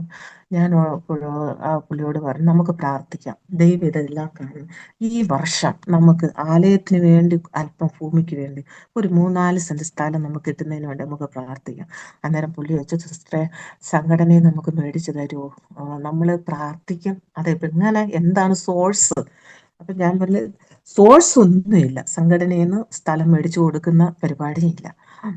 അവര് നമുക്ക് സ്ഥലം ഉണ്ടെങ്കിൽ അല്പസ്വല്പം എന്തെങ്കിലും ആലയം വെക്കാൻ സഹായിക്കുമായിരിക്കും, അല്ലാതെ ഉള്ള ഒന്നുമില്ല. അത് വളരെ ചുരുക്കമായിട്ട്. പിന്നെ അപ്പോ ഞാൻ പറഞ്ഞു കർത്താവിന്റെ ഭണ്ഡാരത്തിൽ ഒന്നിനും കുറവില്ല, നമുക്ക് വിശ്വാസത്തോടെ പ്രാർത്ഥിക്കാം, എന്തായാലും ആരാധിക്കാൻ ഒരിടം വേണം. അന്നേരം പുള്ളി എന്നോട് പറഞ്ഞു സിസ്റ്റർ പലരും ആരാധനയ്ക്ക് വരാൻ ആഗ്രഹിക്കുന്നുണ്ട്, പക്ഷെ ഒരു ആരാധന ഇട ഇല്ലാത്തതുകൊണ്ടാ ആരും വരാതിരിക്കുന്നത്. ഇതുകൂടെ കേട്ടപ്പോൾ എനിക്ക് വളരെ ഭാരം തോന്നി. കരഞ്ഞ് ഞങ്ങൾ കരം കോർത്ത് ഞങ്ങൾ പ്രാർത്ഥിച്ചു. പ്രാർത്ഥിച്ചിട്ട് ഞങ്ങൾ ഇനി വീട്ടിൽ പോന്നു. ര- അന്ന് ഒരു ഞായറാഴ്ചയായിരുന്നു. ഒരു ചൊവ്വാഴ്ചയാണോ ബുധനാഴ്ചയാണോ എൻ്റെ ഓർമ്മ ശരിയാണെങ്കിൽ എന്നെ ഈ പരിചയപ്പെടുത്തി സുജു സിസ്റ്റർ എന്നെ വിളിച്ചിട്ട് പറഞ്ഞു, സിസ്റ്ററെ, നിങ്ങൾ സഭയായിട്ട് എന്തോ ഭാരം, നിങ്ങളെ അടിച്ച ഫാമിലിയും അവരെല്ലാവരും കൂടി ഭാരപ്പെട്ട് ദൈവസന്നിധാനത്ത് എന്തോ കരഞ്ഞു പ്രാർത്ഥിക്കുന്നതായിട്ട് ദൈവാത്മാവ് എന്നോട് ഇടപെട്ട്. ആ ഫാമിലിക്ക് എന്തെങ്കിലും വിഷയമുണ്ടോ, അവർക്ക് എന്തെങ്കിലും ഭാരമുണ്ടോ? അപ്പൊ അവരെ ഓൺലൈനിൽ ദൈവവചനം പഠിക്കുന്നുണ്ട്. അവര് ദൈവവചനമൊക്കെ പഠിക്കുന്നില്ല, എന്തെങ്കിലും വിഷയമുണ്ട്? ഞാൻ പറയും, ഇല്ല സിസ്റ്റർ, അവർക്ക് അങ്ങനെ ഭാരങ്ങളൊന്നുമില്ല, വിഷമമൊന്നും ഉള്ളവരല്ല, കുഴപ്പമില്ല എന്ന് പറഞ്ഞു. എന്ത് ദൈവാത്മാവ് ഇങ്ങനെ കാണിച്ചു സിസ്റ്റർ, എന്തെങ്കിലും ഉണ്ടെങ്കിൽ പറയണേ. എന്നിട്ട് സിസ്റ്റർ എന്നെ കുറിച്ച് കൂടുതലൊന്നും ചോദിച്ചുമില്ല, ഞങ്ങളുടെ കാര്യങ്ങളൊന്നും ഞാനതൊന്നും പറഞ്ഞില്ല. ഞാൻ അവിടെ വെച്ചിട്ട് ഫോൺ വെച്ചിട്ട് ഞാൻ കിച്ചണിൽ പോയി. ഞാൻ എന്തൊക്കെ ചെയ്യുന്ന സമയത്ത് എൻ്റെ ഹൃദയത്തിൽ പറഞ്ഞു, ഞായറാഴ്ച എന്തിനു വേണ്ടിയാ പ്രാർത്ഥിച്ചേ, എന്തിനു വേണ്ടിയാ കരഞ്ഞത്, നീ മറന്നുപോയോ? പെട്ടെന്ന് എൻ്റെ ഹൃദയത്തിൽ ആരോ ചോദിക്കുന്ന പോലെ ഞാൻ പെട്ടെന്ന് ഓടി വന്ന് എൻ്റെ മൊബൈൽ എടുത്തിട്ട് ഞാൻ വാട്സപ്പ് മെസ്സേജ് ചെയ്തു, സിസ്റ്ററെ, സിസ്റ്റർ ചോദിച്ചപ്പോൾ എനിക്കത് പറയാൻ ഞാൻ ഓർത്തില്ല. ഞങ്ങൾ ഇങ്ങനെ ഒരു വിഷയത്തിൽ വളരെ ഭാരപ്പെട്ട് അവരും ഞങ്ങളുമായിട്ട് ഭാരപ്പെട്ടിരിക്കുക. ഞങ്ങൾക്ക് ആരാധിക്കാൻ ഒരിടമില്ല, ആത്മാക്കൾ വരുന്ന ആരാധിക്കാൻ ഒരിടമില്ല. ഒരു സ്ഥലം മേടിക്കണം നമുക്കിങ്ങനെ, അതിന് വേണ്ടിയിട്ട് ഞങ്ങൾ പ്രാർത്ഥിച്ചെന്നു. അന്നേരം സിസ്റ്റർ പറഞ്ഞു, സിസ്റ്ററെ, ഞാനിവിടെ ആരുടെയിലൊക്കെ പറഞ്ഞു നോക്കട്ടെ, ഞാനത് ചെയ്യാം, നിങ്ങൾ സ്ഥലം നോക്കാൻ പറഞ്ഞു. അപ്പോൾ നമ്മുടെ സെന്ററിനെ അവരറിയിച്ചു. സെന്റർ അറിയുന്നതാ ഈ സുജോ സിസ്റ്റർ എന്ന് പറഞ്ഞു. പാസ്റ്ററങ്ങളും പറഞ്ഞു നോക്കാൻ പറഞ്ഞു. ഞങ്ങൾ സ്ഥലം നോക്കി. അപ്പോൾ അവരെന്നോട് ചോദിച്ചു, എത്രയൊക്കെ നമുക്ക് കിട്ടും? ഞാൻ പറഞ്ഞു, ഒരു 5 ലക്ഷത്തിനൊക്കെ കിട്ടുമായിരിക്കും സിസ്റ്ററെ, നമുക്കിത് അറിയത്തില്ല. അപ്പോൾ ഇറങ്ങിയപ്പോൾ 16 ലക്ഷം, 18 ലക്ഷം, 17 ലക്ഷം ഇങ്ങനെ. അപ്പോൾ അത് നടക്കുന്ന കാര്യമല്ല. അപ്പോൾ സിസ്റ്റർ പറഞ്ഞു, സിസ്റ്റർ, ഒരു പരിധിക്കപ്പുറം അത് നടക്കുമെന്ന് എനിക്ക് തോന്നണില്ല. പക്ഷെ എന്നെ നോക്കി നടന്നു. 3 മാസത്തോളം ഞങ്ങൾ അലഞ്ഞു തിരിഞ്ഞു പ്രാർത്ഥിച്ചു. ദൈവം ഞങ്ങൾക്ക് തക്ക സമയത്ത് എനിക്കൊരു ദർശനം കാണിച്ചു. ഒരു റെയിൽവേ സ്റ്റേഷനിൽ നിന്ന് ഒരു ഇടവഴിയിലൂടെ പോകുന്നു, ഒരു ക്രിസ്ത്യാനിയുടെ ഭവനം കാണുന്നു. അതിൻ്റെ പുറകിലോട്ട് ഞാൻ ചെന്നൊരു ഫ്ലോട്ട് കാണുന്നിട്ട് ഞാൻ ഇങ്ങനെ ഭാരപ്പെട്ടിരിക്കുന്നു. 3 മാസത്തോളം അലഞ്ഞിട്ട് കിട്ടുന്നില്ല. ആ സമയത്ത് എനിക്ക് ദൈവം ഒരു ദർശനം തന്നു. ഞാൻ എൻ്റെ ഹസ്ബൻഡിനോട് പറഞ്ഞു, നമുക്ക് ഈ സ്ഥലത്തൂടെ പോകണം. അപ്പൊ എന്നോട് ചോദിച്ചു, ആരെങ്കിലും പറഞ്ഞിട്ടോ? ഞാൻ പറഞ്ഞു, ആരും പറഞ്ഞിട്ടില്ല, നമുക്ക് പോണം. അങ്ങനെ അങ്ങനെ പോയി കണ്ട് ആ സ്ഥലം ഞങ്ങൾക്ക് മേടിക്കാൻ ദൈവം സഹായിച്ചു. അത്ഭുതകരമായ ആ സിസ്റ്ററിലൂടെയും വേറെ ഒരു സൂം മീറ്റിങ്ങിലുള്ള ഒരു അഡ്മിനിലൂടെയും ആ സ്ഥലം 10 ലക്ഷം രൂപയ്ക്ക്, 9.5 ലക്ഷം രൂപയും എഴുത്തുകൂലി എല്ലാം കൂടെ അപ്പം 10 ലക്ഷത്തോളത്തിന് ആ സ്ഥലം അവിടെ മേടിക്കാൻ ദൈവം അത്ഭുതം ചെയ്തു. അത് എനിക്ക് ഇന്നും അത് അസാധ്യമാണ്. ദൈവം ദർശനം തന്ന് അയച്ചെടുത്ത് ദൈവത്തിന്റെ ആലയത്തിന് വേണ്ടി ദൈവം അല്പം ഭൂമി തന്നു. ഇനി അതിന്റെ ആലയ പണിയുണ്ട്. ഇതുവരെ ഒന്നും ആയിട്ടില്ല. പക്ഷെ അത് ദൈവം ഈ പുതിയ വർഷത്തിൽ അതിന്റെ മുഖാന്തരങ്ങൾ ഒരുക്കും ഞാൻ വിശ്വസിക്കുന്നു. അനേകം ഗ്രാമങ്ങളിലും കോളനികളിലും, ഞാൻ ഈ ഗ്രാമങ്ങൾ എന്ന് പറയുമ്പോൾ ഈ പോകുന്നിടത്തെല്ലാം യേശു ആരാന്നാ ചോദിക്കുന്നത്. നമ്മൾ ഈ പോകുന്നിടത്ത് അവർ ചോദിക്കുന്നത്, മേഡം, ചിലവർ ചോദിക്കും, മേഡം പറയുന്ന ആളതാരാ? അല്ലെങ്കിൽ നമ്മൾ അങ്ങോട്ട് ഗ്രാമങ്ങളിലോട്ട് കയറും, ബഹൻജിയുടെ ഫാമിലിയിൽപ്പെട്ട ആളാണോ, ആരായിട്ട് വരും? ആ അതാണ് ഇവിടെ ഉള്ള ഒരു ഗുരു എന്ന് പറയുന്ന ഒരാൾ ദൈവങ്ങളെയാണ് ഗ്രാമങ്ങളിൽ, ഉൾഗ്രാമങ്ങളിൽ അറിയത്തുള്ളൂ. നമുക്ക് വേണ്ടി ജനിച്ചു മരിച്ചു ഉയർത്ത് എണീറ്റ് ഇന്നും ജീവിക്കുന്ന ഒരു ദൈവത്തെ അവർ കേട്ടിട്ടേ ഇല്ല. യേശു എന്ന് പറഞ്ഞൊരു നാമത്തെ കേട്ടിട്ടില്ല. ഞങ്ങള് കുരിശ് എന്ന് പറഞ്ഞൊരു സാധനം ഞങ്ങളുടെ ബാഗിലിട്ടേക്ക്, ഇതിലാണ് യേശു മരിച്ചത്. യേശുവിൻ്റെ ഒരു രൂപം നമ്മളിങ്ങനെ കാണിച്ചിട്ട് പറയും, ഇങ്ങനെ ആയിരുന്നു യേശു ജനിച്ചതായിരുന്നു, ഭൂമിയിലാണ് ജനിച്ചത്, യേശു പ്രവർത്തിച്ചു, പിന്നെ യേശു നമുക്ക് വേണ്ടി മരിച്ചതാണ്. ഇതെല്ലാം പറഞ്ഞ് പഠിപ്പിക്കാൻ നമ്മുടെ വലിയ ഡിഗ്രി ഒന്നും അവിടെ ചെലവാകത്തില്ല. നമ്മുടെ സമർപ്പണവും ദൈവത്തിൻ്റെ ഒരു കൃപയാണ്. അങ്ങനെ നമ്മൾ അവരെ പറഞ്ഞ് പഠിപ്പിച്ച് ദൈവഭാഗത്തേക്ക് കൊണ്ടുവന്ന് ആ ആത്മാക്കളെ കാണുമ്പോൾ കർത്താവ് ഈ ഭൂമിയിൽ ചെയ്തതും കടൽക്കരയിലും അതുപോലെ മരുഭൂമിയിലൊക്കെ യേശു കർത്താവ് എന്താണോ ചെയ്തത് അതിൻ്റെ ഒരു അംശം ചെയ്യുവാൻ ദൈവം എളിയവരായ ഞങ്ങൾക്കൊരു ഭാഗ്യം തന്നു. അങ്ങനെ അനേകം ദൈവം ഗ്രാമവാസികളെ യേശു ജീവിക്കുന്ന ദൈവം എന്ന് പരിചയപ്പെടുത്താൻ എളിയവരായ ഞങ്ങളെ ദൈവം സഹായിച്ചു. ദൈവം ദൈവത്തിന്റെ ആലോചനയാൽ ഇന്നും ദൈവം ഞങ്ങളെ നടത്തിക്കൊണ്ടിരിക്കുന്നു. ഞങ്ങൾ ഇന്ന് ഗംഗാപൂർ സിറ്റിയിലെ കർത്താവിന്റെ വേലയിലായിരുന്നു. വളരെ പ്രതികൂലങ്ങളുണ്ട്. ആരാധനയുടെ വാതിലുകളെല്ലാം അടഞ്ഞുകൊണ്ടിരിക്കുന്നു. ഒരിടവും ഞങ്ങൾക്ക് ആദ്യത്തെ പോലെ ഒന്നും ആരാധന നടത്താൻ പറ്റുന്നില്ല. എങ്കിലും ദൈവം ഞങ്ങളെ പുലർത്തുന്നുണ്ട്. ഈ സന്ദേശം കേൾക്കുന്ന എല്ലാവരും, നമ്മളെക്കുറിച്ച് ദൈവത്തിന് ഒരു ഉദ്ദേശമുണ്ട്. എന്തിനാണോ ദൈവം നമ്മളെ വിളിച്ചേക്കുന്നത്, എവിടത്തേക്കാണോ വിളിച്ചേക്കുന്നത്, ആ ഒരു ഉദ്ദേശം, ആ ഒരു കാഴ്ചപ്പാട് നമ്മളിൽ നിന്നും മാറാതെ അതിനുവേണ്ടി ഈ ഭൂമിയിൽ പോരാടി അങ്ങനെ കർത്താവിന് വേണ്ടി ഫലം കായ്ക്കാൻ ദൈവം നിങ്ങളെല്ലാവരെയും സഹായിക്കട്ടെ. ഇത്രയും സമയം അനുവദിച്ചതിനെ ആസ്വാദിച്ചിരിക്കും സിസ്റ്ററിനെ എൻ്റെ ഹൃദയം നിറഞ്ഞ താങ്ക് യു സിസ്റ്ററെ. വളരെ അനുഗ്രഹിക്കപ്പെട്ട സാക്ഷ്യമായിരുന്നു. കർത്താവ് ദർശനം തന്ന് കർത്താവിൻ്റെ ശബ്ദം കേട്ട് നോർത്ത് ഇന്ത്യയിലേക്ക് കടന്നുപോയി കർത്താവിൻ്റെ വേല ചെയ്ത സാക്ഷ്യമാണ് നമ്മൾ കേട്ടുകൊണ്ടിരുന്നത്. പലരും പോകാൻ മടിക്കുന്ന ഒരു ദേശമാണ് രാജസ്ഥാൻ. കാരണം അവിടെ കൊടും ചൂടും കൊടും തണുപ്പും ആ കാലാവസ്ഥയിലൊക്കെ പലരും നമ്മളാരും അങ്ങനെ പോകാൻ പോലും ആഗ്രഹിക്കാത്ത സ്ഥലത്ത് പ്രിയ പാസ്റ്ററും സിസ്റ്ററും കടന്നുപോയി കർത്താവിൻ്റെ വേല ചെയ്തുകൊണ്ടിരിക്കുന്നു. സിസ്റ്റർ പറഞ്ഞ് നമ്മൾ കേട്ടല്ലോ, ഇപ്പോഴും യേശുവിൻ്റെ പേര് പോലും, യേശു ആരെന്ന് പോലും അറിയാത്ത ഗ്രാമത്തിലുള്ള ആൾക്കാരുണ്ട്. നമുക്കെല്ലാവർക്കും ഇത് കേൾക്കുന്ന എല്ലാവരും നോർത്തിറ്റിക്ക് വേണ്ടി പ്രാർത്ഥിക്കുക. പ്രത്യേകിച്ച് രാജസ്ഥാനിലെ ഓരോ ഗ്രാമത്തെ ഓർത്ത് പ്രാർത്ഥിക്കുക. അവിടെ കർത്താവിൻ്റെ വേല ചെയ്ത് വളരെ കഷ്ടം അനുഭവിച്ച് കർത്താവിൻ്റെ വേല ചെയ്യുന്ന ദേവദാസന്മാരെ കുടുംബത്തെ ഓർത്ത് പ്രാർത്ഥിക്കണമെന്ന് ഇതിൽ കൂടി ഞങ്ങളും അപേക്ഷിക്കുകയാണ്.